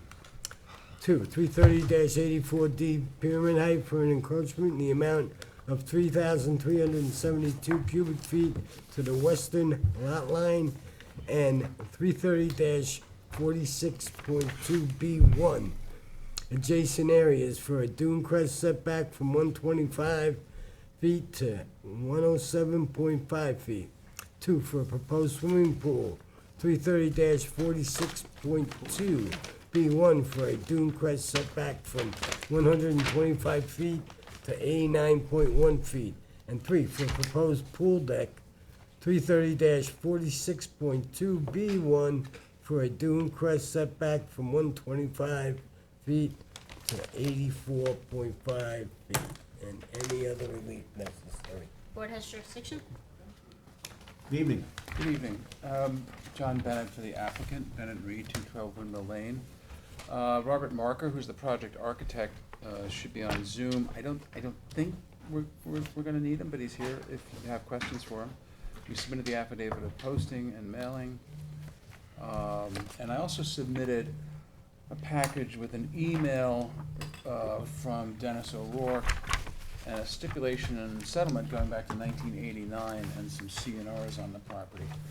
This property was one of 9 lots that back in 1989 was the subject of a settlement between the town and the property owner. The property owner had 23 separate lots on a tax map that had been checkerboarded, and came into the town and wanted 23 building permits, and the planning board said, we don't really recognize that. In effect, de facto subdivision, these lots were put in separate ownership prior to 1957, just made it, a lawsuit ensued, and there was a stipulation of settlement, and 9 lots were agreed to. And the reason I'm telling you about that is because one of the things the building department said is we needed relief for a side yard and total side yards, but we don't, because the stipulation of settlement and the covenant that was filed for all of these 9 lots state that it's a 10-foot minimum and 15-foot, sort of a 25 feet total. So we meet that, those side yard setbacks, and indeed there's a email from Dennis O'Rourke to InterScience, who's working with me on this, stating that he agrees that the setbacks are set forth in the January 25, 1990 Declaration of Covenants and Restrictions. So I've given you all that. So we conform with the side yard setbacks, both minimum and total. It's a narrow lot, there's wetlands in the north. We conform with the coastal erosion setback. And candidly, I'm not quite sure why I'm here tonight, because this house has benefits, the existing house on the property benefits from a variance for dune crest setback and a variance for pyramid. And in both cases, both the dune crest setback and the pyramid, thank you, I'm sorry, we're doing less. So to me, I'm should be building pursuant to a variance that runs with the land. It's a new house, but it not only stays within the context. I'll put the variance application in there, but I'm just sort of scratching my head. To me, it runs with the land. But if like a variance, a prior variance had a proposed structure, and that structure's being changed, whether the relief is more or less, we generally would modify. Yeah, no, I understand that. I think that's the wrong direction, and I'll go to my grave thinking that, because if the variance runs with land, it runs with lands, it runs with land. So if I'm staying within the variance, building envelope.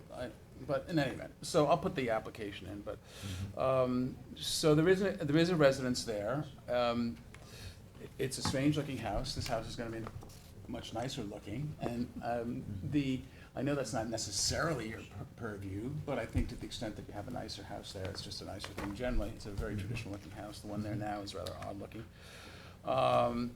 So the existing improvements were constructed pursuant to variance issued by this board April 18th, 1996, in the matter of the application of John Iacono. The relief was in the Iacono was granted 81 feet from the crest of dune. We're doing less, and pyramid restriction relief was You granted. just told me your 3 minutes is up. I haven't said it, John. I have a joke on 3 minutes or up, but I can't share it because I thought he'd be smart. But in any event, or at least censured. So we have an application, we have obtained a conservation board permit, we have all the conditions, we're still waiting for the permit. And once that permit is granted, the setback will be 100 feet, not 125 feet. So the reason I bring that to your attention, this is the required setback. The reason I bring that to your attention is the percentage is less. So in terms of the setbacks. John, could you tell me what the pyramid relief was for the original? Let me tell you that, maybe that's, Yeah, that's what I I'm did looking. not see it in the variance. I don't see it in the variance It either. references an architectural plan by Russo, but it doesn't say what the amount of. the applicant seeks relief for a pyramid encroachment of 3,370 That's for cubic the feet six- along for the the westerly proposed, property line. Okay. The prior total encroachment was 5,035. Oh. 1,315 cubic feet along the easterly line and 3,720 along the westerly property line. And the architect has very handily drawn that in the upper okay. left-hand corner of the sketch. He does a comparative Okay. pyramid encroachment of the existing house and page is the that on? proposed house, which is very, very helpful. 31? Yeah, that's very nice. This is like extremely helpful. The architect he's a nice guy, he's from Pennsylvania, but it's interesting, he said, I'm sort of scratching my head, I thought these variances ran with the land, that's what we're assuming. So this is an extremely helpful sketch, so you can see. So it was 3720, It was, the original. 1315 Oh, wait, I'm sorry. along the easterly line. I see, plus the 0 now 37. It's 5,035 was altogether. total. Was Okay. the Let me total. go through them slowly, because I just went. 5,035 was total. Come on, fast with the I know, math. I'm sorry. Okay, good. 1315 along the easterly Got property it. line, we don't want anything there now, so it's 0. And, it was 3,720 along the westerly line, we want 3,372, so less. Good. So that's good. Okay. And then, we That's did fine. meet with Dennis about the side yard setbacks, and I gave you that email from him and the STIP, so that this minimum side yard is 10, total is 25. That Dennis confirmed for us. The setback, the dimensional relief that was granted, I have that here somewhere. What, from the dune? Yeah, it was. 83 feet. Yeah, well, we're now 84.5 from the crest of dune where the existing deck, the deck is 81 feet. And the pool at 89.1 where the existing pool is 81 feet. So we're You're within the, getting further. you're in striking distance. Not only are we not, yeah, we're making it better, not by a large amount, but less than the Yeah. existing variance. Yeah, So- and it's worth mentioning that, I mean, there are many lots that deal with these coastal erosion, hazard area, 125 feet or, reduced in this case, that just is literally impossible for them to comply. And so, And we are behind the coastal, actually behind the coastal erosion hazard line, which is good. yeah, Right. yeah. I can go through the 5 standards, I've got stuff on it, if you need it, I'll do Keith, it. what do you I say? think it sort of speaks for Yeah, itself. it's up to Keith. It's up to Keith. Okay. I think we've made a good case. I think we've made a good case. I don't And think Susan we took have- over. It's all, okay, it's all. I'm answering for Keith. It's all okay. So it's less than the relief that, the house that's being constructed has less Less relief than- non-conformity than the relief that was Correct. previously granted, which is Significant. Nice to signify. Okay, any other questions, members of the board? Katie, do you have any? Nope. Okay. All right, is there anyone from the public who would like to be heard in connection with this application, which is the application of inter vivos deed of trust of Ann S. Abel, dated May 8, 2015. This is for property located at 43 Dune Road in East Quogue. Okay, if you can either have a seat or go to the podium. I prefer to stay here if you don't mind. No, but we have to have you on tape. You have to Sorry. go on the microphone. Come sit We here. have to have you on tape. We have a You can recording sit here, system. ma'am. Yep, No? yep. Just stand up. Just need we need an extra microphone. Okay, just have to swear you in, so if you can state your name and address for the record, please. My name is Debbie Giuffre-Russo, 45 Dune Road. I live next door, East Quogue, New York. Okay, and do you swear to tell the truth, the whole truth, and nothing but the truth? Absolutely. Okay. Is your last name G-I-U? G-I-U-F-F-R-E. Which side? R-E. To the left? How do you pronounce to that the east again? or the west? Giuffre. East to the west you live, to the east To to the the west. east West. or the west? West. To the west. Okay. Okay, first of all, I'd like to preface everything I'm gonna say by telling you this, today at 5 o'clock was the first I've heard of any of this, and I am the next door neighbor. Okay. Nobody has notified us or any of the rest of my neighbors. So I'm gonna speak on behalf of the 5 houses No, that he's you- speaking of. We have not been notified of any of this, so none of Okay, us have well, had a let's chance stop to. right there, okay? So let's go to the mailings, and let's see who got notified. There's a Okay? sign out in the street, but I There's a sign haven't been, it says that- my summer home, I No, haven't no, been there. you're raising a since- jurisdictional issue, so I'd like it resolved right now.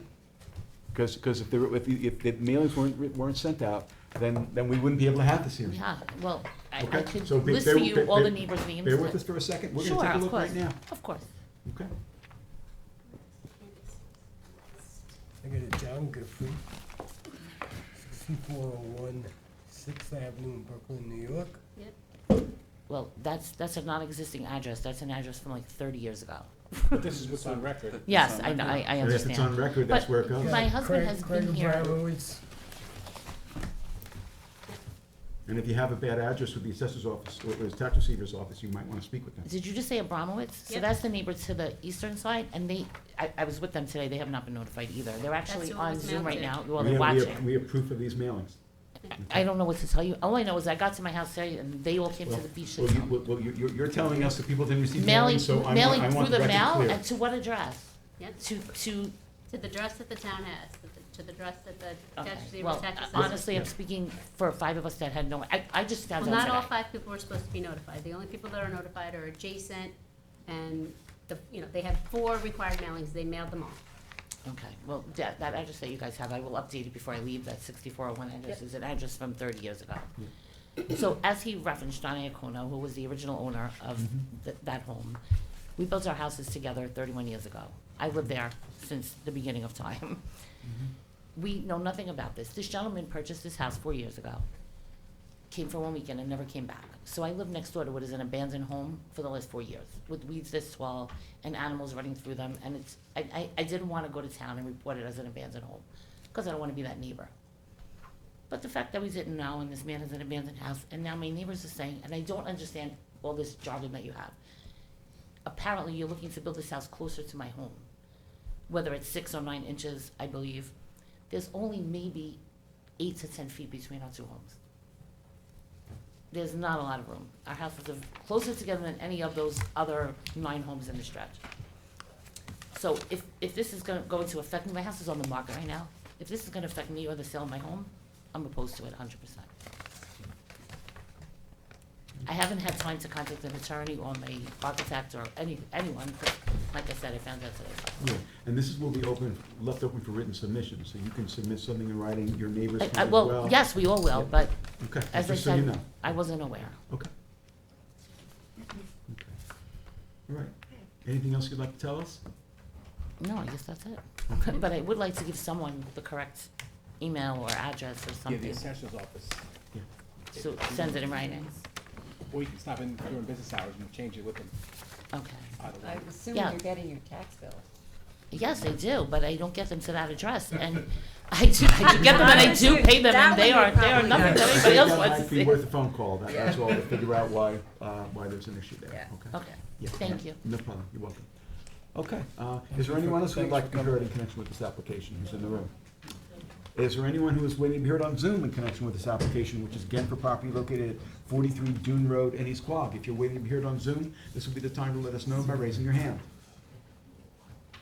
Thank you so much. John, did you want to respond? Yeah, I just wanted, Right. just quickly, just wanted to respond. Sure. It appears that the citizen who spoke lives to the west. We do meet this setback requirements. It's really no different than what's there now, and we're actually decreasing the amount of pyramid encroachment to the west by 400 feet, but still it's less. So I don't really see, I'm replacing a house with a more conforming house. Maybe not a lot, but nevertheless, a more conforming house, and presumably that would be less of an impact on the neighbor. And in terms of notice, first of all, as we all know, an appearance, it's not like failure to serve pursuant to litigation. An appearance here waives any notice claims, everybody knows that. And doesn't seem to be any proof other than that we served, appropriately, which we did. Those are the names that were given. Some people are surprised that that's the name, but it's the name that the address that the tax receiver has. So I would ask you that you close it. Okay. All right. It's yours. Okay, I'm gonna make a motion to close it, leaving it open for written submissions to September 22nd with a determination on 10/5. Second. Mr. Tudhill. Aye. Ms. Kern. Aye. Mr. Leonard. Aye. Mr. Daly. Aye. Ms. Burgess. Mr. Macedonio. All right, Chair votes aye. Thank you so much. thank you. Have a nice evening, everybody. You too. Yes, sir.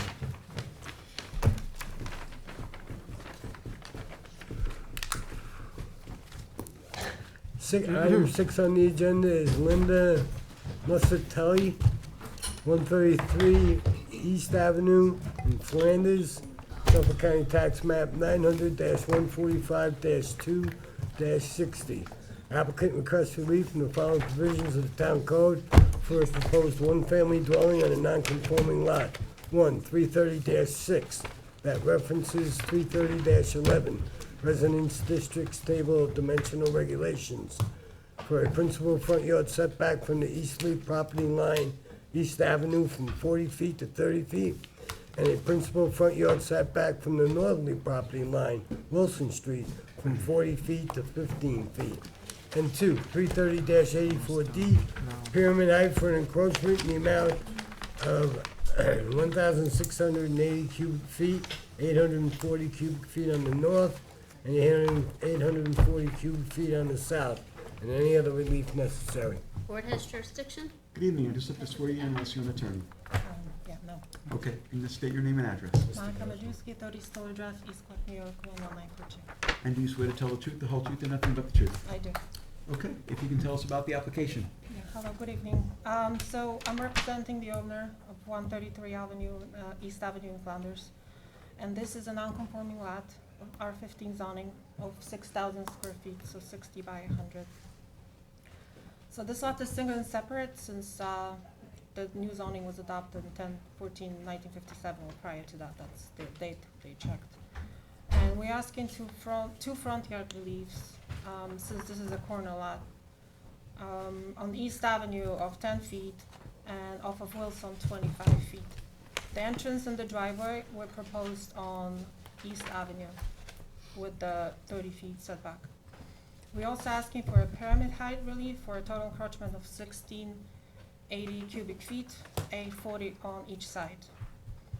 So we're proposing two-story dwelling of footprint of 1,141 square feet, which is below the 20% of lot coverage required. So there are some houses and they are smaller and larger. When I was driving around, with some have a smaller front yards on Maple Avenue especially, but they're all different. And the neighborhood is changing like any other neighborhood. So we think that the relief would not, if granted, would not have any adverse impact on the physical and environmental condition of the neighborhood. The new IA system, and there's a public water to connect to. We think that the hardship was not self-created, as the lot is undersized in the current R15 zoning, and the relief is substantial, as this is a corner lot, so we're asking for 25 feet off of Wilson. That's pretty much all I have. What is the square footage of the house? So the first floor is 1,141, and second is 1,059, so 2,100 with the garage. Yeah. So the house is, the proposed house is pretty much centered on the property, which is good. The pyramid relief is not nothing, but it's less than 2,000 cubic feet. And the only thing that's, I wanted to mention is this 40 feet to 15 feet from the northerly property line from Wilson Street. If this were 15 feet from a house next door, I would be concerned about it impacting, an adjacent property, but because it's 15 feet from Wilson Street and the next lot is across the street, it probably won't have much of an impact. On the other hand, there may be people here who are concerned. I'm not sure. I did speak with two neighbors, but Yeah. they didn't, just ask the questions, they didn't Okay. No give me problem. any details. Yeah. So those are my thoughts. Any other comments, concerns? What are the setbacks of some of the other houses on Wilson Street? They're all different. There's small lots like this one, there's bigger lots, so when I drove around, it's really hard to tell, but there was on Maple South, there's smaller houses, but the setbacks are less than 15 feet in the front yard. Okay. Okay. All right. Any other questions from members of the board? No. Is there anyone from the public who's here in the boardroom who'd like to be heard in connection with this application? You can come on up, you can have a seat, or go to the podium, whatever you prefer.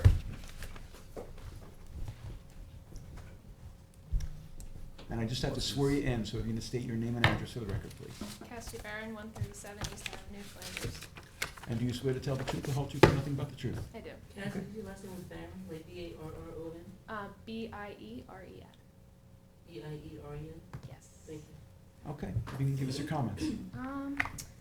I just had a question about the southerly side, the cubic relief on the pyramid encroachment. We are the adjoining lot, like the neighbor right next door. So I just wanna know, we're talking about how high the wall is on that side, and I know you mentioned the 15 feet between, property line and everything, I know. Well, the 15 feet is with Wilson Street. Wilson Street, which is. Yeah, but Yeah. I'm looking at the survey here, I see a 15 feet between our property line and the house. It is, but I believe that must be conforming. Yeah, because it's Yeah. 10 required. Yeah. Okay, Yeah. Yeah. just talking about how much is the cubic relief on the southern side again? 840. 840. 840? 840, it's On each evenly side. split, 840 in the north, 840 in the south. Okay, I'm sorry, I just misheard when I heard her speaking okay. before. That's okay. Well, it looks like the height of the house is 29 feet, and, okay, Less than a third. so, Yeah. and that's to the pitch of the roof. Okay, Do you wanna look at the plans? yeah. You can have this.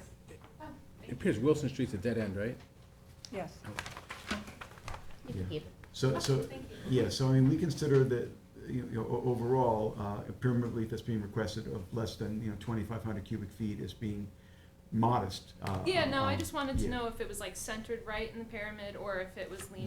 Right. I mean, looking at the survey, it looks to me like the house is smack in the center of the Yeah. property. So, I mean, if they moved it to the north and moved it to the south, it would just impact one side or the other side more, so they Yeah, of course. evenly split it instead. All right, thank you. Okay, great, thank you for comments. Okay, is there anyone else who would like to be heard in connection with this application, which is for the application of Linda for property, or maybe Linda's the first name. Yes. Musatelli, for property located at 133 East Avenue in Flanders. Is there anyone who's waiting to be heard on Zoom in connection with this application, which again is for property located at 133 East Avenue, Flanders? If you are waiting to be heard on Zoom, this would be the time to let us know by raising your hand. No hands, okay. If not, I will move that this application be closed, except for written submission this evening. The deadline for written submissions will be September 22nd, and we will have a decision ready at our October 5th meeting. Second. Okay, Mr. Daly. Aye. Mr. Leonard. Aye. Ms. Kern. Aye. Ms. Burgess. Mr. Macedonia. Aye. Mr. Tudhill. Aye. Chair votes aye. Thank you so much for being here. Thank Something going on with the volume there. Yeah, Helen's volume's not doing too well. Nope, not tonight. Okay. Yeah. 226.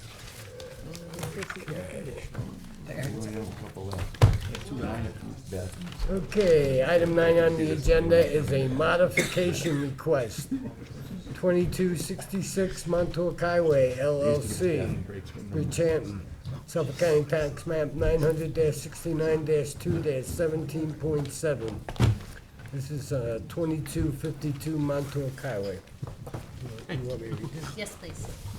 Okay, on January 7th, 2021, by decision P-021003, this board granted total lot coverage, a parking variance, and setback variances for a proposed two-story building, restaurant on the first floor, and 4 residential senior apartments on the second floor, and a proposed two-story dwelling to be located at the subject property. By letter dated June 20, 2023, Carl Benacasa, attorney for the owner, requests that the said decision be modified as there has been changes to the development plan, to wit, replacing the two-story commercial residential building with 2 buildings connected by a pergola. The board has jurisdiction. Good evening. Good evening, Mr. Chairman, members of the board. Always good to see you. With me is Sean Leonard, the architect for the applicant. Sean, I can swear you in if you'd like, and just state your name and address to the record, please. Sean Leonard, 320 Hampton Road, Southampton. And do you swear to tell the truth, the whole truth, and nothing but the truth? I do. Thank you. And Carl Benacasa, 860 Montauk Highway, Watermill, New York, for the applicant. I think it's smart to first go through the previous variance approval.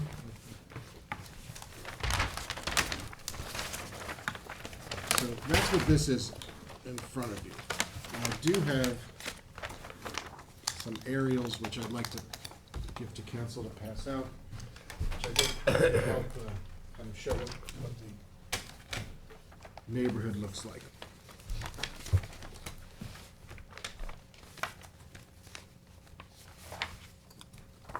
So, in 2021, this board issued a variance allowing for the relief, which I'll just go through on this, according to this site plan, which was the site plan at the time.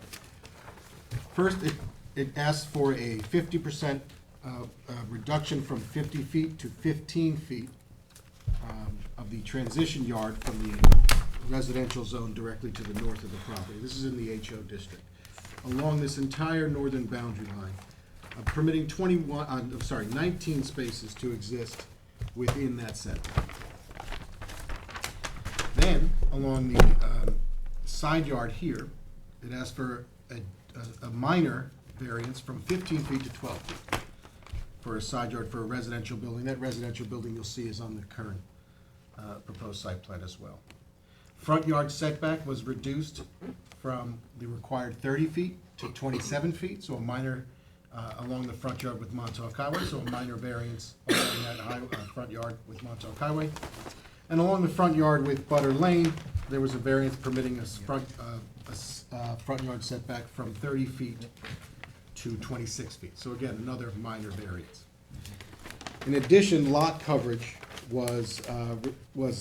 relief was granted. 20% is permitted, 22% was the relief granted for this proposal. So that's the relief that was granted. As you can see, most of the relief was minor variances, except for this transition yard relief, which, as for a 15-foot setback, where 50 is required for the parking area. So now, turning to the application before you. As noted by Mr. Tuthill, the front structure is no longer a 2-story restaurant with accessory apartments or apartments above it. It is now 2 structures, 3,000 square feet each in size, each housing 2 retail units. If you look to the north, that entire row of relief for the 19 spots has been reduced to 7 along the northern boundary within that 15-foot setback. And now as you go south, there are 4 spots also, or, I'm sorry, 2 spots within that 50-foot setback on that north-south configuration. Then, we maintain the 12-foot setback, although we are applying it to the buildings, the forward buildings, as opposed to the residential structure in the back. We maintain the 27-foot setback along Montauk Highway. We've maintained the 26-foot setback along Butter Lane, although we're asking it be applied to the buildings to the front as well. And the lot coverage is more compliant, where we originally had 22.03%, when 20% is required by code. The relief we're seeking now is 20.67%. So we're actually reducing lot coverage. We're reducing the amount of relief required with respect to the transition yard, in the sense that although we still want 15 to 50, as was previously granted, it's only to accommodate 7 to 9 spots as opposed to 19 previously. This whole area to the north, which was the access point, has been removed, and it will be a garden, no relief is required. So the modification we are asking for is simply to note that it is two retail structures instead of the one residential. All the setbacks are gonna remain the same. The lot coverage is going down. And that's really the extent of the relief. So the amount of relief, again, required, the significant relief last time was the reduction from that 50 to 15. That was the significant relief. The impact of that relief is far less now, since it's only applying to 1, 2, 3, 4, 5, 6, 7 with the 15 feet, and then it's about 2 within 30 to 40 feet of the transition yard. Okay. You heard from any of the neighbors? We have. Okay. And I'll get to that. So we've heard the neighbor at 41 Butter Lane is represented by Mr. Kennedy, who's here tonight. And Mr. Kennedy and I have spoken many times about his client's concerns, and we've come to an understanding that his client is comfortable with. I will go through it, and if Mr. Kennedy disagrees with something I'm saying, he's certainly here to speak up. Yeah. But we will agree that pursuant to a landscaping plan, which Sean is going to hand out, all existing vegetation located at the northeast corner, right here, must be maintained and undisturbed. In the event that any existing mature vegetation is removed or destroyed, the applicant or its successors in interest will agree to replace the vegetation with comparable species. All right, just go slowly. So the northeastern Right here. corner, All existing vegetation is All to existing. remain, All right. and we'll covenant to maintain it. That backs up to the residential. That's exactly right. Okay. Right It's- over here. the whole So- property is covered with vegetation right now. Well, I mean, other it's than like- what has to be removed, Okay, yes. yeah, And there's a landscape plan that Sean's passing Okay. along, so we're gonna That be would be planting as helpful. well. But this area right here. Number 2, in addition to the plantings located along the northern and eastern boundaries of 2252 Montauk Highway, the subject parcel, our client or their successor in interest agree not to install any structure in this proposed area. No problem there, no intention of structure. We'd have to come to you for a variance if we were to try to put a structure there anyway. But we would covenant not to install any structures. All existing and new vegetation shall be maintained in good, healthy living condition and must be replaced should any die. We're fine with that. And then their lighting fixtures, there's lighting fixtures you can see throughout this plan. They're sometimes hard to see, but they're there. They'll all be in compliance with a lighting plan that's referenced in this letter, and was agreed to in the previous iteration of this site plan. No light pole will exceed a height of 9 feet, and only low-lying light will be installed within the perimeter buffer. So we've agreed to mitigation on the lighting. Obviously, it has to be dark skies compliant anyway, but mitigation on the lighting. We've agreed to have ongoing responsibilities with respect to the buffering and the landscaping, and we've agreed that no structures will be ever placed in that area. And my client, the applicant, is absolutely fine with that. We received another letter from Jeff Murphy, representing one of the owners across the street, 24 Butter Lane. There's a bus depot over there. Mr. Murphy's concern was principally with respect to this access point. the cross-access requirement is something, and I'm sure Anthony can speak to this, that the planning board is going to require.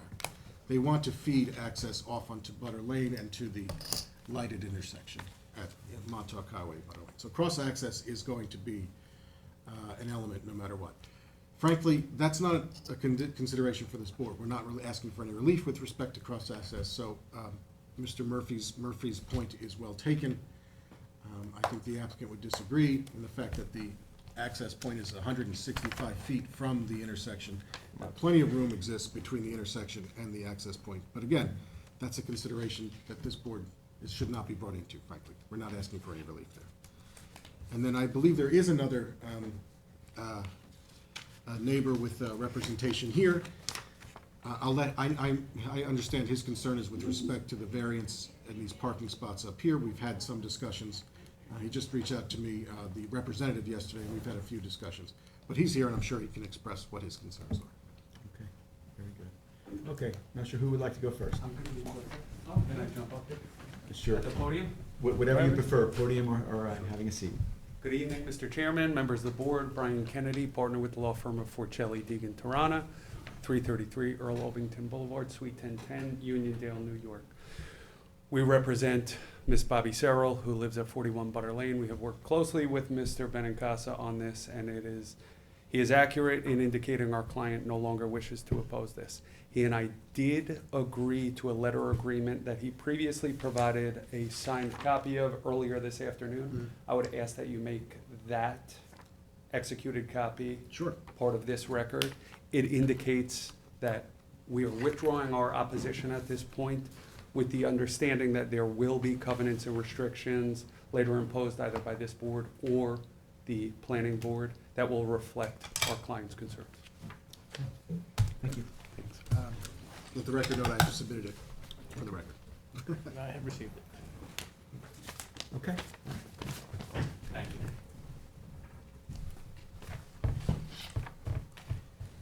you.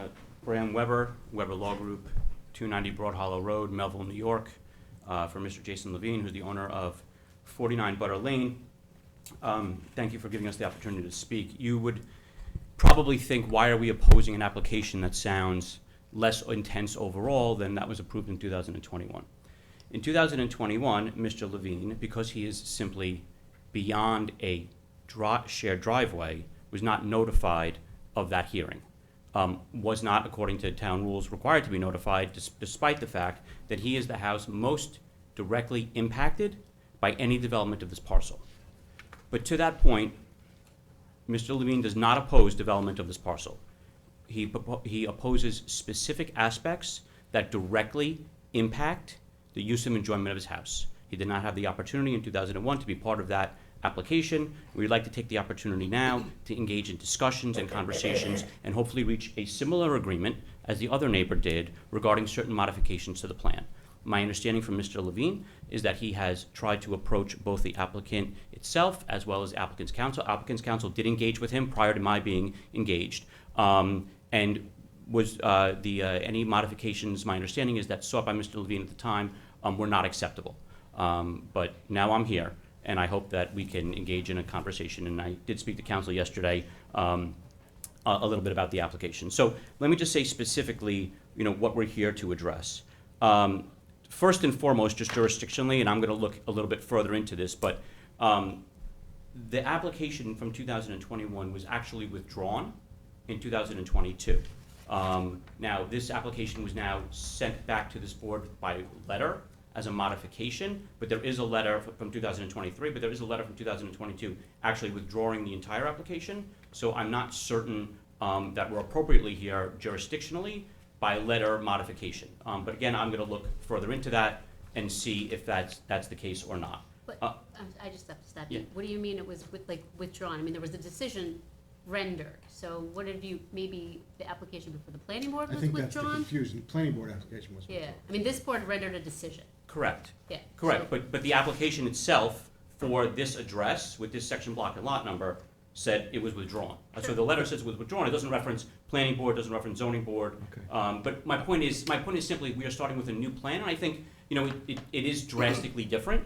So I'm not sure jurisdictionally we should be here on a modification versus a new application. Okay, But well, just to have the record be clear, it would take this board to withdraw or basically rescind a Right, decision. but what he's saying is, Yeah. should it be here for a modification, or should it be here for a new Okay, application? I see. Correct, not that you don't have jurisdiction over it. Okay. Correct, it's just whether it should be here as simply as a modification done by letter Yeah. versus a new application. Okay. That's just a technical Well, matter. new applications give us a bigger filing fee, so A I'm new all fee, for a and, new application. yeah, and then I get something else to review, I get to come out here again, it's like, you know, it's win-win. So, and again, we're not, you know, we're not here to oppose development, we're here just to try to get a more satisfactory development for the property owner. So to the substance of the concerns, the first is those parking spaces. Those parking spaces front directly onto my client's property. There is a shared driveway in between, but those 7 parking spaces, which are to the north, do head in to his property. So he will be affected by noise and certainly lights of those, for those 7 parking spaces. So what we request is removal of those 7 parking spaces from the application, as well as the 4 parking spaces to the west, which are most closest to his residence. Again, leaving the remainder of the parking available. Absent removing those parking spaces, which would be the best benefit, significantly more landscaping and plantings in the buffer. It's only a 15-foot buffer. Your code, as council said, requires 50 feet. It was reduced to 15 by variance in 2021, but we're certainly looking now to have significantly more landscaping planted in that area in order to buffer the 2 properties. Like I said, the other option would be to remove those 7 head-in parking spaces, which would be the better resolution for my client. Second, and I do question, I did mention this to council, earlier we were conferencing in the hallway, the plan reflects a residence, Building C, as a 6-bedroom, single-family residence. My understanding is that it's not actually going to be used as a 6-bedroom single-family residence. It may be used for staff, it may be used for family. It appears constructed to look more like a complement to the inn. So while I understand we are not here for use purposes, the parking is calculated as a single-family residence. It has 6 bedrooms. There is no opposition to staff housing. We wouldn't be opposed to that. We just need to understand more what the use of that building is going to be, and whether those 6 bedrooms are designed for 1 occupant, 2 occupants, 4 occupants, if it is going to be staff housing, because again, I think that changes the dynamic of the application, but from a use perspective, we're not opposed to it being staff housing with some level of reasonable restriction on occupancy. But again, the plan itself reflects it being a single-family residence. It doesn't appear to be a single-family residence on the plan, and my understanding is that it will not be used as a single-family residence. And then I just wanted to make one more comment. Understand it's not before this board, it's a planning issue, but it was made mention. The access point onto Butter Lane, if you look at it, overall, it seems the perfect opportunity for a cut-through. So that is something further we'd like to discuss with the town and the applicant. We actually think it doesn't work for the residents of Butter Lane. It doesn't work for the applicant either, because it would cause the applicant's property to be used as a cut-through. So it is something from a planning perspective we would like to raise with the town. Don't want, or didn't follow? Yeah, don't want, because it You becomes... don't want to cross-access between properties? I just want to make sure I understand. No, not cross-access, the egress onto Butter Lane, because what a motorist will be able to do is make a right-hand turn, stop before the light, not have to wait at traffic, wait for the light, be able to make a right-hand turn onto the property, and then exit onto Butter Lane. Basically used as a cut-through, as many corner properties are used that have access like that. So it's not good for the residents of Butter Lane, but it's also not good for the applicant. Yeah, and this is a really a planning board, planning. I want to make sure I understand that, so the people then would then enter onto Montauk Highway instead of cutting through to Butter Lane. They would go off Montauk Highway through the property onto Butter Lane. It seems like a lot of. But if that was removed, all traffic would be directed to Montauk Highway, which I think is the planning, that's the planning purpose. That's the planning issue that requires That's fine, I just, again, I wanted to raise it Right. here, as a, for Yeah. purposes of discussion, but specifically speaking, we don't want to oppose the application. We will defend our legal rights, however. And we are asking for, reasonable accommodations. I don't think anything we're asking for is unreasonable. We'd like to engage in some constructive discussion, which prior to my involvement evidently did not occur between, the applicant and the neighbor. If you could, on the survey, just show me where your client's house is. May I approach? Yeah, please. Mr. Mastoni, take that. This one right, is it right here? That's Just to correct, the yes, north, that whole property, yeah. Okay. Just wanted to make sure I had And it your right. client wasn't notified of this proceeding either? He was notified of this procedure. He I was, didn't so- say that. Last year. So Yeah. for the record, I see. Mr. Levine, as his client, came to one of the initial planning board meetings and noted he wasn't being notified because he's technically not. So we are voluntarily notifying him of all of them. And I have no He's not issue with that, and I considered didn't claim that we were adjacent notified here property. today. Okay. No, Just but- of 2021. But we're Yeah, voluntarily. courtesy, Yes. courtesy, Exactly. absolutely. Yeah. Okay. Because there's a gravel driveway. Yeah, it's So, that so property. the good news, as far as I'm concerned, is that there seems to be a willingness to have a dialogue. That's always an encouraging thing. I always like to see neighbors get along whenever possible. So to me, this is an opportunity, if both sides are willing. I don't know that we're gonna be able to resolve everything tonight, and we only have one more application on, although I'm not sure how long that one's gonna go. But to have a conversation will be helpful, I think. The question is how we go about it. I mean, we can go about it by letting you have that discussion if we close the public hearing and waiting for a decision, or we could adjourn and put on for another date. That's really, I'll ask Carl I think first. What would you The prefer? applicant's preference would be to close, and then we could have the discussion Yeah. during the written comment period. Okay. I mean, I would, again, I would not agree to close the hearing. I think we have issues to discuss. I think I've raised important issues here, so I'd like to keep the hearing open. If we reach an agreement, then there'd be no reason for any further testimony on my behalf. It would be like Mr. Kennedy's tonight. Yeah, okay. Adam, I just have to, Sure. so if the plan is a modification request, Yep. if the board is going to keep the application the way it is as a modification request, I would also say not to close it, because I think I had a discussion with Katie that if it's gonna move forward, then I have to do a referral to planning, I see. which is not something we normally do, but because of the change Yeah. in the plan, Yeah. which is very different from the original application, I was instructed that we're probably gonna do a referral to the planning board. Okay. This is not my project that I'm reviewing, so I don't know, have you been before the planning Yes. board on this? Yeah, we review? had the, You've actually been. we have the pre-submission report already. Oh, good. Yes. So what I would say is, that's fine on your referral, we've already done the report, so we have what we need for this board. Okay. We have it, so All right. it's been done. And as to a modification versus a new application, when we have these situations, we often will consider it to be a modification when it is a relatively modest revision to what was originally approved, versus when we're seeing, a major change in what's being proposed versus what was originally approved. Sometimes we'll have the applicant come in with a new application, but I guess you were advised to do a modification, that's why we're here. I don't know. I don't know. I didn't Yeah. say. No? I didn't say he was advised to Not do advised by your staff. I see. No, no. Okay, okay. But it Well- came in as a modification. We were advised by the planning. Planning department, okay. I think it's a significant For the record, change. Anthony Trezza is not the Okay. entire planning board. You take the guilt. It's a significant change. I mean, there's a loss of 4 affordable housing units. I think it's a significant change. Respectfully, that doesn't impact the relief, though, right? That's true. Yeah. I don't know. The What's change, all changes are, if there is a change in the relief requested, it's less relief.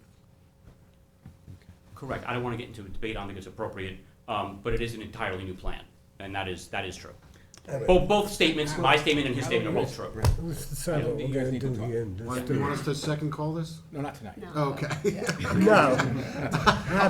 Take it easy, Cole. We can talk. All right. Leave it open. Yeah. and- You want to leave it open and? Yes, let's Well, leave we're it gonna open have and to leave come it back. open anyway. We also have to, I believe we have to do secret again, that's what I Right. was talking to Anthony Can we do an about, too. uncoordinated secret on this? With the planning board taking lead agency, I don't want, I'm not comfortable saying that, because the planning board do secret on this the first time. The last, Yeah, the first application. Yes. As a general rule of thumb, the planning board likes to be lead agency. I know we could do uncoordinated, in this case, I can't say, Carl, to let this board do uncoordinated review, let them take lead agency. Okay. Without, yeah. further So we could just do it with the planning board. You could do it with the planning board, it would be just as quick. Okay, so no problem. But we still need, I don't know what that means, but we still need to coordinate Well, secret. let me look at it, because the planning board could do one of two things when we get an application. When we get an application, and we revise for a new application, so what did we do the first time, was neg deck, right? So the planning board will review, see what the changes are, and if the changes aren't significant, then it's gonna proceed with their secret review like they did the first time. I would note that the pre-application report says it appears the proposed uses are less intense and may result in less traffic. That was in the section discussing secret. So I would So I think. guess what I'm saying is we're gonna have to do secret. And that may be true, again, impacts being relative, if the assumption of the study was that it was a single-family residence, that is not actually maybe the case. So we may have to have a new Well, that is what, submission that's, report. that's what it is. I mean, if it's anything else, they're gonna have to need permission, they need That's permission true. from the town. They Variances, need yeah. to convert it to a bed and breakfast or something like that. I mean, it's single-family dwelling.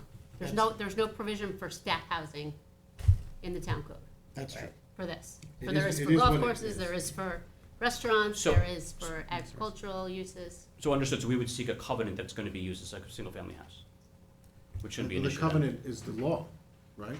The town code. So I Nothing don't- prohibits an additional covenant. We're not agreeing to any use covenants on this. Okay. We don't know. So we have a lot of things to talk about. But just Apparently. getting And maybe back- the town, does as well. And I think 10-5 would be a great date, so you have Yeah, plenty of time to have But wait, I just a wanna, detailed back up conversation. to the secret again. Anthony, are we doing a coordinated review or an uncoordinated? I don't know yet, is what I just said, because The planning board does not have an application listen, before them. I'll make it easy, we'll do a coordinated review, send it off to the planning board, I'll have everything ready tomorrow. Yeah, that's what I'm saying. The We'll do it. planning board doesn't have a full application, so we have to do secret. But the planning board could still be lead Yes, agency yes, regardless yes, of whether yes, they have yes. an application. Yes. But are we I'm just still, saying, in this case, last time, I made a recommendation that this board do an unlisted on a two-lot subdivision that had a 4-foot variance.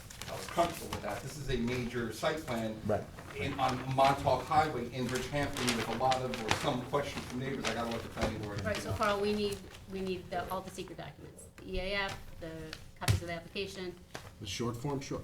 And I'll put a I have 2 FOIL requests in already from the end of last week, which are not responded to, but I'll put FOIL requests in for all the documentation as well. and are we good, speaking to the board members with this continuing as a modification? I'm not, but that's. I'm okay with it for now. I'm not. I think it's more than a modification. The relief that's being requested is not increasing, correct? Nothing, it's only Not decreasing. increasing. So that's a rationale. But it's Yeah, it's yeah. a completely different configuration of the property. Right. So, I mean, yes, okay, so you kept within the relief, but it's a completely different configuration. I'm assuming that we're not gonna have a problem with some of the relief that you're requesting, but I think it's a different application. But the, Well, what I can say is, But- if you do a new application, I can say, I'd still have time to advertise for October 5th, so he doesn't lose time, because I our mean, new I applications have, are being scheduled at the end of it was the communicated to me year. that this could be a concern, so we have applications ready to go. I can bring it in and pay But the then fee why are we even tomorrow. discussing So then it? do Why don't we do it? Let's Why- just why- do why- it. Why don't we just do it? Okay. Belt just- and suspenders. To get rid of the But issue. we're gonna be on the 5th. Okay. I have 10-5. time scheduled for October 5th. Yeah. Okay. So you're not Yes. planning to go at the end of the year. There you go.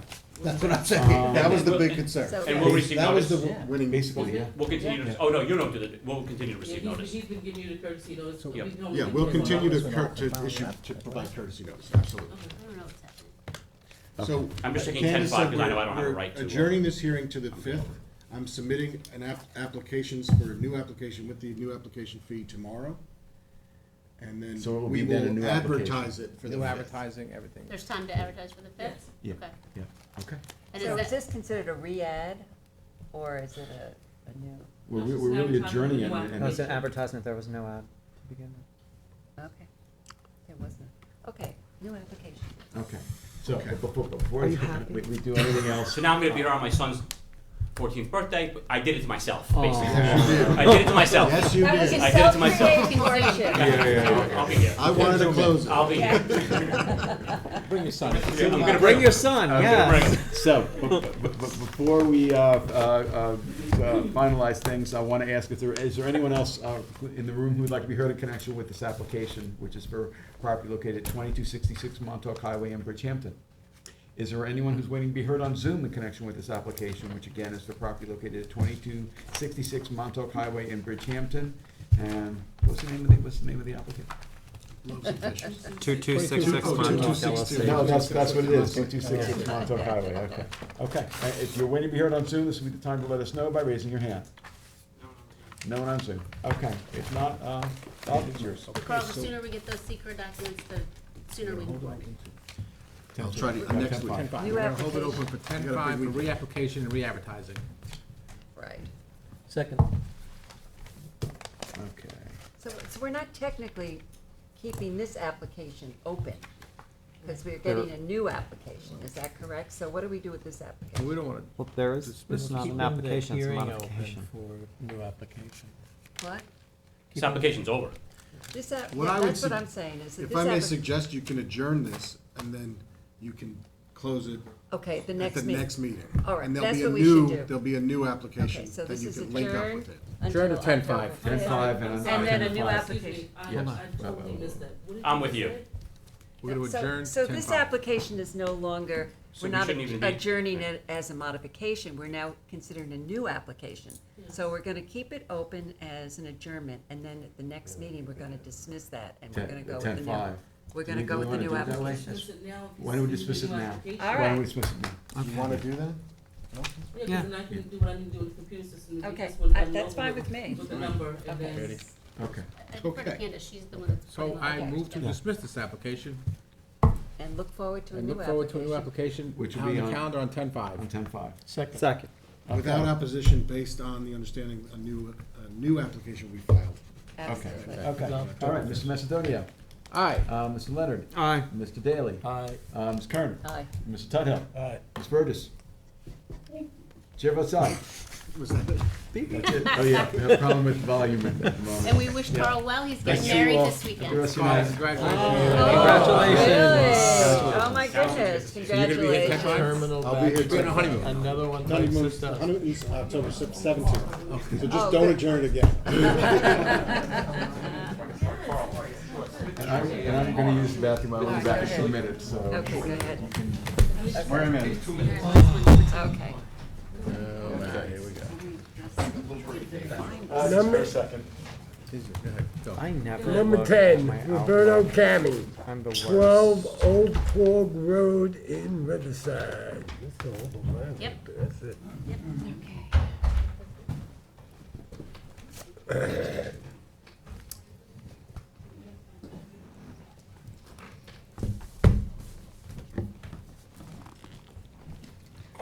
Hi.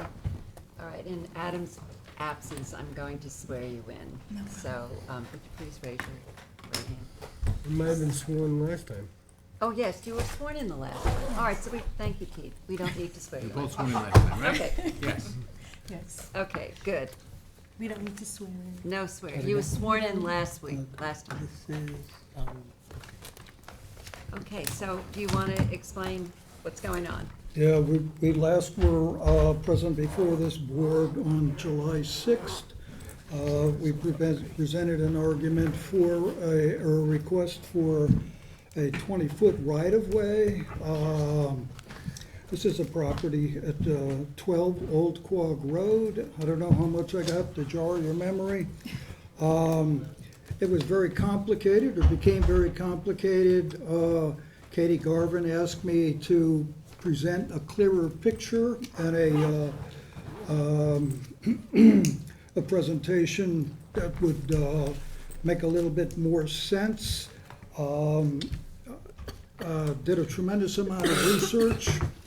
What I presented to the board then was that we have a piece of property that was divided out of a larger piece. I'm going to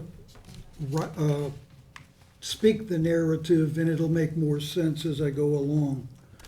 The subject property was originally purchased by a husband and wife, Russell and Viola Murray, in 1949. So it goes back a ways. At that time of the purchase, the subject property was a part of a larger tract. The property presently is zoned R15 residential. It's located in at 12 Old Quogue Road, the hamlet of Riverside. In December 1963, the owner of the property, Russell Murray, and his wife filed an application with the zoning board of Southampton Town for a land division. There is a copy in your, should be in your file. The application and the board decision was dated January 9th, 1964. Again, it was based on a sketch, a three-plot sketch. It was a simple application, and along with the application, they asked for relief from this property ever losing single and separate status. That's where the rub comes in. Russell Murray passed away in 1965, and apparently upon his death, he willed the property to 4 of his children. The wife was never mentioned in the new deed. It wasn't a deed of trust, but I won't give you their names. Now, there were 3 properties attached. At the time of his death, all 3 properties went into the hands of his estate and into the hands of his children. How that took place, I don't know. I've submitted a deed to show that. I don't know if you have a survey in front of you, but it shows the configurations of the property. They're like stacked. The subject property is in the center of these other properties. The northeast adjoining property, we'll call this lot 3.2, this property was purchased along with the other 2 in February of 1949. I presented the deed to legal, and it had been in continual ownership until Russell's death in 1965. It appears that the property was then again inherited by the 4 children, all 3 pieces. All 3 pieces were initially in the name of both husband and wife. When he passed, I have no idea or research as to why she was left out of the process. There may have been a divorce involved, I don't know. The children got the property. They held it for 11 years in the 4 names. And did they pay separate tax bills, and, were they? Let me just, she's asking, did they pay separate tax bills for each of the parcels? I looked up the tax records, and there were separate bills being paid. Okay. The problem runs into the fact that the way the ZBA approved the land division has no reflection on what there is there now. I met with Real Property of Suffolk County for 2 hours. They had difficulty figuring out the configurations, but they do it by described property, and they do it by description and Schedule A's. So what you have today was finalized in 1976.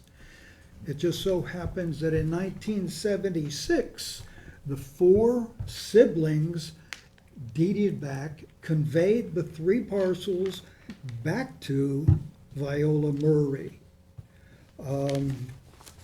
There it gets a little bit confusing. This property, now I'm going to talk about the subject property. It was first purchased by the Murrays, Melvin and Viola, again in 1949. It was not in the configuration that it is in today, nowhere near. What do you mean by that? In other words, Let me show you 1962.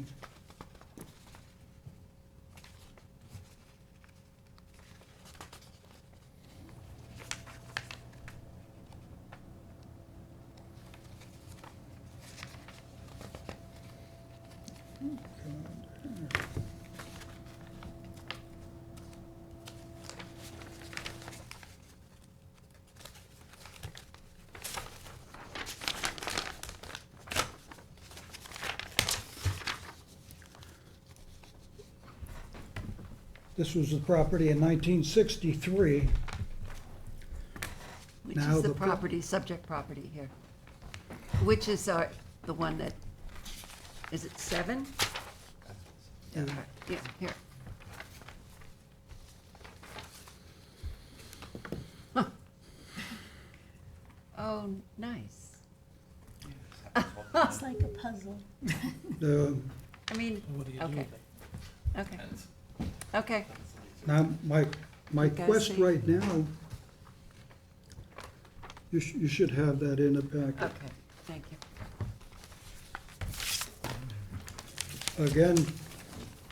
Again, with meeting with Real Property in Suffolk County 2 different times, they couldn't come up with any conclusions other than what is presented now. And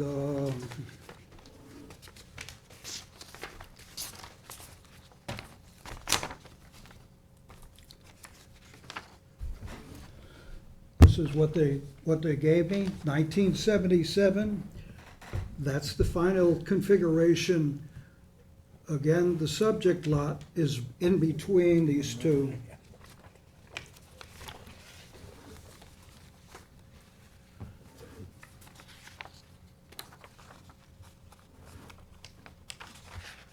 Okay. This, it's in our packet. And Do you guys know what we're referring to? The subject property is in the middle. The middle piece. This is 1976, right? Is that what I believe so, yes. 77. On Okay. the top of it, I think it's a seven. How do they access it now? 76. Bottom says 77. All right. If I may, this is for the Yes. applicant. What does the 1981 tax map show? Do you know? 81 times. 81, the one that the health department relies on. I say this to the board just as a little aside information, because we get a lot of these that pop up from 40, 50, 60 years ago, and we'll never be able to figure out how lot lines were, because they were deeded, they were done this, that. I asked about the 1981 tax map because that's what the health department uses as their basis for whether or not they're gonna give someone an approval for a permit to build on the property. Now, if they went in today to the health department, and the health department came back and said, we could give you a building permit, that makes me feel more comfortable, because they're the ones that have the records that are better than ours. And they go right to that 1981, and in 1981, those lots look like that, the health department's comfortable, but the building permit always makes us, so that's why I asked about 1981. Because if they can't get a building permit, because the health department comes back and says the map, now the planning board, now somebody's got to do something besides acknowledge that these lots exist. So that's why I'm asking about the health department. Do you Can't have get a that? building Is it permit, in- now we know for a fact the lot lines are all You should screwed have up. that also in there. Was that 1981, I just sir? asked. What's the year in this? This is from the, this is the 76, okay. 76, and this is 92. Okay, Hasn't changed. okay. I have access to 81, so I'll take a look at some. On that, So what you're saying is that if the health department recognizes the plots the way that they're suggesting they should be recognized, that we should feel more comfortable. I would be in a better position to advise either this board or the planning board, because what happens is, we get applications all the time, we process, we do a pre-submission conference, they go to the health department, and the health department comes back and says, the lots don't match what we have, and now we're backtracking and everything. So all I'm saying is if the health department gives out a building permit for a septic, water and everything, that means they've looked and their records show that this lot exists according to their records. By those by those specifications. specifications. Okay. Now, the planning board, we've done this before, the planning board is more comfortable. Once you go to the health department, again, they say, we can't issue a building permit because these lots don't look like what we have on record. Now it has to be fixed to Okay. get that map. And you're going to, you're going to take a I'm gonna look? look into it, what I can do All right, from so, my all right, desk. so you're gonna look at the health I department? wanna look at that tax map because that's what they use there. She's saying that if they're not recognized by the health department, Right. then the health department, it'd be hard to get permits or anything for it. Right, And we'd have to then deal with it in a different way. Right. right. Well, Okay. what I'm saying is then it's going back to planning for a subdivision or a lot line change or something like that. Possibly. I mean, Possibly. yes. I mean, I'd hate to send them anywhere, but but I- this is, No, I agree this is with so you, Katie, I agree. convoluted. I agree with Anthony. If we can find anything That that will says- put this to rest, it would be. That's all I mean, yeah, It would I be nice totally to do agree. that. It'd be nice. I'm not trying to send them the Yeah, plan, I yeah, got yeah. plenty work. No, you know, because All right, I, Lynn. Not that evil. Steve did a lot of work. And They I did, think, they I did. think this record looks great. I'd like to put it off for one more, you know, just the next meeting. We can even put them in, as, you know, earlier rather than later. Just have Anthony update us so we have that peace of mind. Anthony's gonna update. All right, With the health so department in Anthony, we'll 1982. keep this Right. open. Right, So the idea is we keep it open so that Anthony can look at the 1981 tax map that the health department uses to see if it conforms to the configurations that you are describing here. And if that isn't the case, we're okay. And it probably should, because even your single and separate search says it was held in single and separate ownership since May of 1981. Right. Which so leads me to believe that that That's what supports we, it. that's. Yeah, what I think you're right. She says that it is in the documents that it's held in single and separate since 1981. right. Well, in 1981, the estate of Viola Murray sold that particular property. This is a sample. All right. This Sold them gets- all off, separated them all from the common ownership of the estate and everything else. Yeah, yeah. I also, Dave, I want you to put on your radar, you know, assuming all of this is supported, I am gonna want you to at least give the board in the record a draft of your, the right-of-way. You know, like, cause the board needs to know that they're gonna have access. I know it's proposed, I know it's on your survey, but you're gonna want a lawyer or somebody to submit that, so that if the board grants the variances, it's gonna be conditioned upon you filing that, so it's not landlocked. She wants you to, a draft of the right-of-way Right, on its, separate, on its own. Yeah. No, draft a right-of-way. yeah, You know, have the legal document that will have the right-of-way, so that eventually, if and when the variances are granted, it's gonna be conditioned upon you filing that. So it's not With the landlocked county anymore. clerk. I'm not picking anything They up. want the, can you just say that again? I'm sorry, just. I can, and hold on, I can speak loud. So, what Katie wants you to do is to either retain a lawyer to draft the actual right-of-way document that Right. would need to be filed with the county clerk. And so anything that we grant would be conditioned upon you filing that right-of-way. Don't you grant the right-of-way and then that's done? We would want you to have the right-of-way drafted Drafted. first, presented to this With a sched- board, With a Schedule A. and so that you can, so if we grant you the relief, it will be conditioned on you filing that document you already have Right. with the county clerk as soon as it's done. That doesn't Okay. come after the relief is granted. No. You want it before. We want to see it first. Okay. That's the way, is that the way we normally do it, Katie? Normally, it's already in place. Okay, okay. And when we've had, you know, if Dave was an attorney, we would know, you know, we would know that it's gonna get done, but because he's not, you know. Well, I think normally we know the it's easement's gonna already in get place. done, It's but been we in place need the for written 100 years. document. See, All right, so it's the drafting of the right-of-way. Right. We present it here. Right. And then it has to go to legal. Like, oh, do we have to have it Then drafted? you have to file it. Then yeah. you Well, have to no, file you've it. already drafted it, so what you'll do is you'll file At it. that point. Okay, At so that basically point, file yeah. it Once we after. grant the relief, you go Okay. file the right-of-way. All right, Yeah. I'm just- Yeah, no, I know. So you just need a draft of the right-of-way Yeah. document. Yeah. To that point, make sure the surveyor puts the meets and bounds description. Say it again. Meets and bounds description on the survey. Right. Yeah, it's not on there, that's all.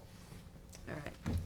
All right, so let me try to, So let's, yeah, all right, let's. what's our laundry All right, list? let's our laundry list. One, Anthony is going to check the 1981 tax map that the Department of Health uses, assuming it's configured in the same way, that's gonna be good enough for us. Okay.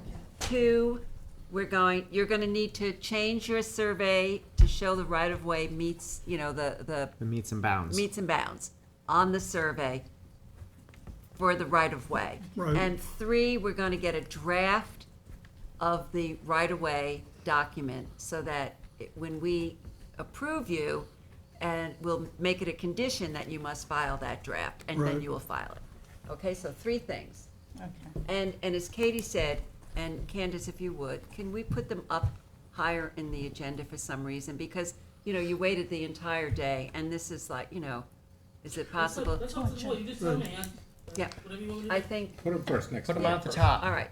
We would like them to be first. Is everybody agreed to that? Yeah. Sure. Keith? Yes. Is that okay? Yeah. We agree. Keith, it's yours. We agree. Of course you agree. Yours, you agree with that? Now, what about our argument for single and separate status if this is a legal lot? Katie? What do you mean?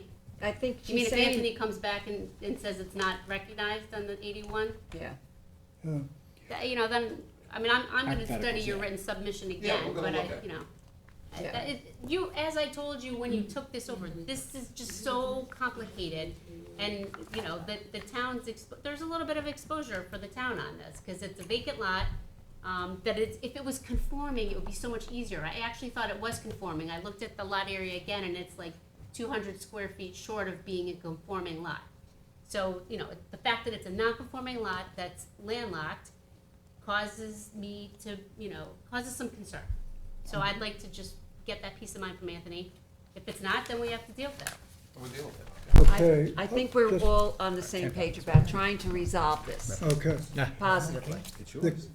The lot to the west is owned by Berta Kamey, who's sitting, and her husband is the owner of the subject lot. So we're giving right-of-way from one wife to a husband. Does that play in the mix, or is that not even considered? No, but thank you. I mean, yeah, it's good. She's giving him the right of way. It does nothing to I do. don't, Yeah. I don't care who gives the right of way Yeah, to who. it We just doesn't need the matter. legal We're gonna- document and everything to be shown. Yeah. I'm gonna hold it over to No, Wade. it's- That's where it comes from. Hold on a second. Bring it All right. Anybody else out there that wants to speak? Hold on, Wait, hold all on. right, Candace wants to speak. No, I don't wanna speak, I just want to get that in there before you move forward. Go ahead. Okay. Anybody on Zoom? Is anybody on Zoom? No one on Zoom. Okay, thank you. Okay. With that being said, the next meeting is when? What else? Did you say you wanted something else? Candace, We when's can the bring them next in meeting? 9:21. They're bringing them in 9/21. First, on 9/21. Can he get the draft Alright. of the? Can you if he get the can't. draft by 9/21 done of the easement? Can you get the right-of-way drafted by 9:21? I don't think 9/21, Yeah. 2 weeks. 2 weeks. 2 weeks. 2 weeks.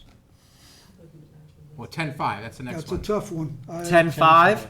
Yeah, give me a, Okay, we'll go to 10:05. yes. If you need more time, Okay. we'll adjourn. But, okay, so Keith, it's yours. So we're gonna put him on the agenda, hold this open for all purposes till our meeting on 10/5. Second. Okay, I appreciate it. All right, Mr. Tuthill, Aye. who seconded? I did. Both of them. Mr. Macedonia. You pick. Aye. Mr. Daly. Aye. Mr. Leonard. Aye. Ms. Burgess. We heard you. Chair votes aye. Okay, we'll see you Okay. on the 5th. Thank you. And you're going to be high in the agenda. Okay. Okay. First. Okay, thank you. Thank you. Have a good evening. Go ahead. All right. You get the bang. Susan, you get the bang. Oh, I'm gonna bang. Close it. All right, do I have a motion to close? Motion to close. Second. All in favor? Aye. Aye. We are closed.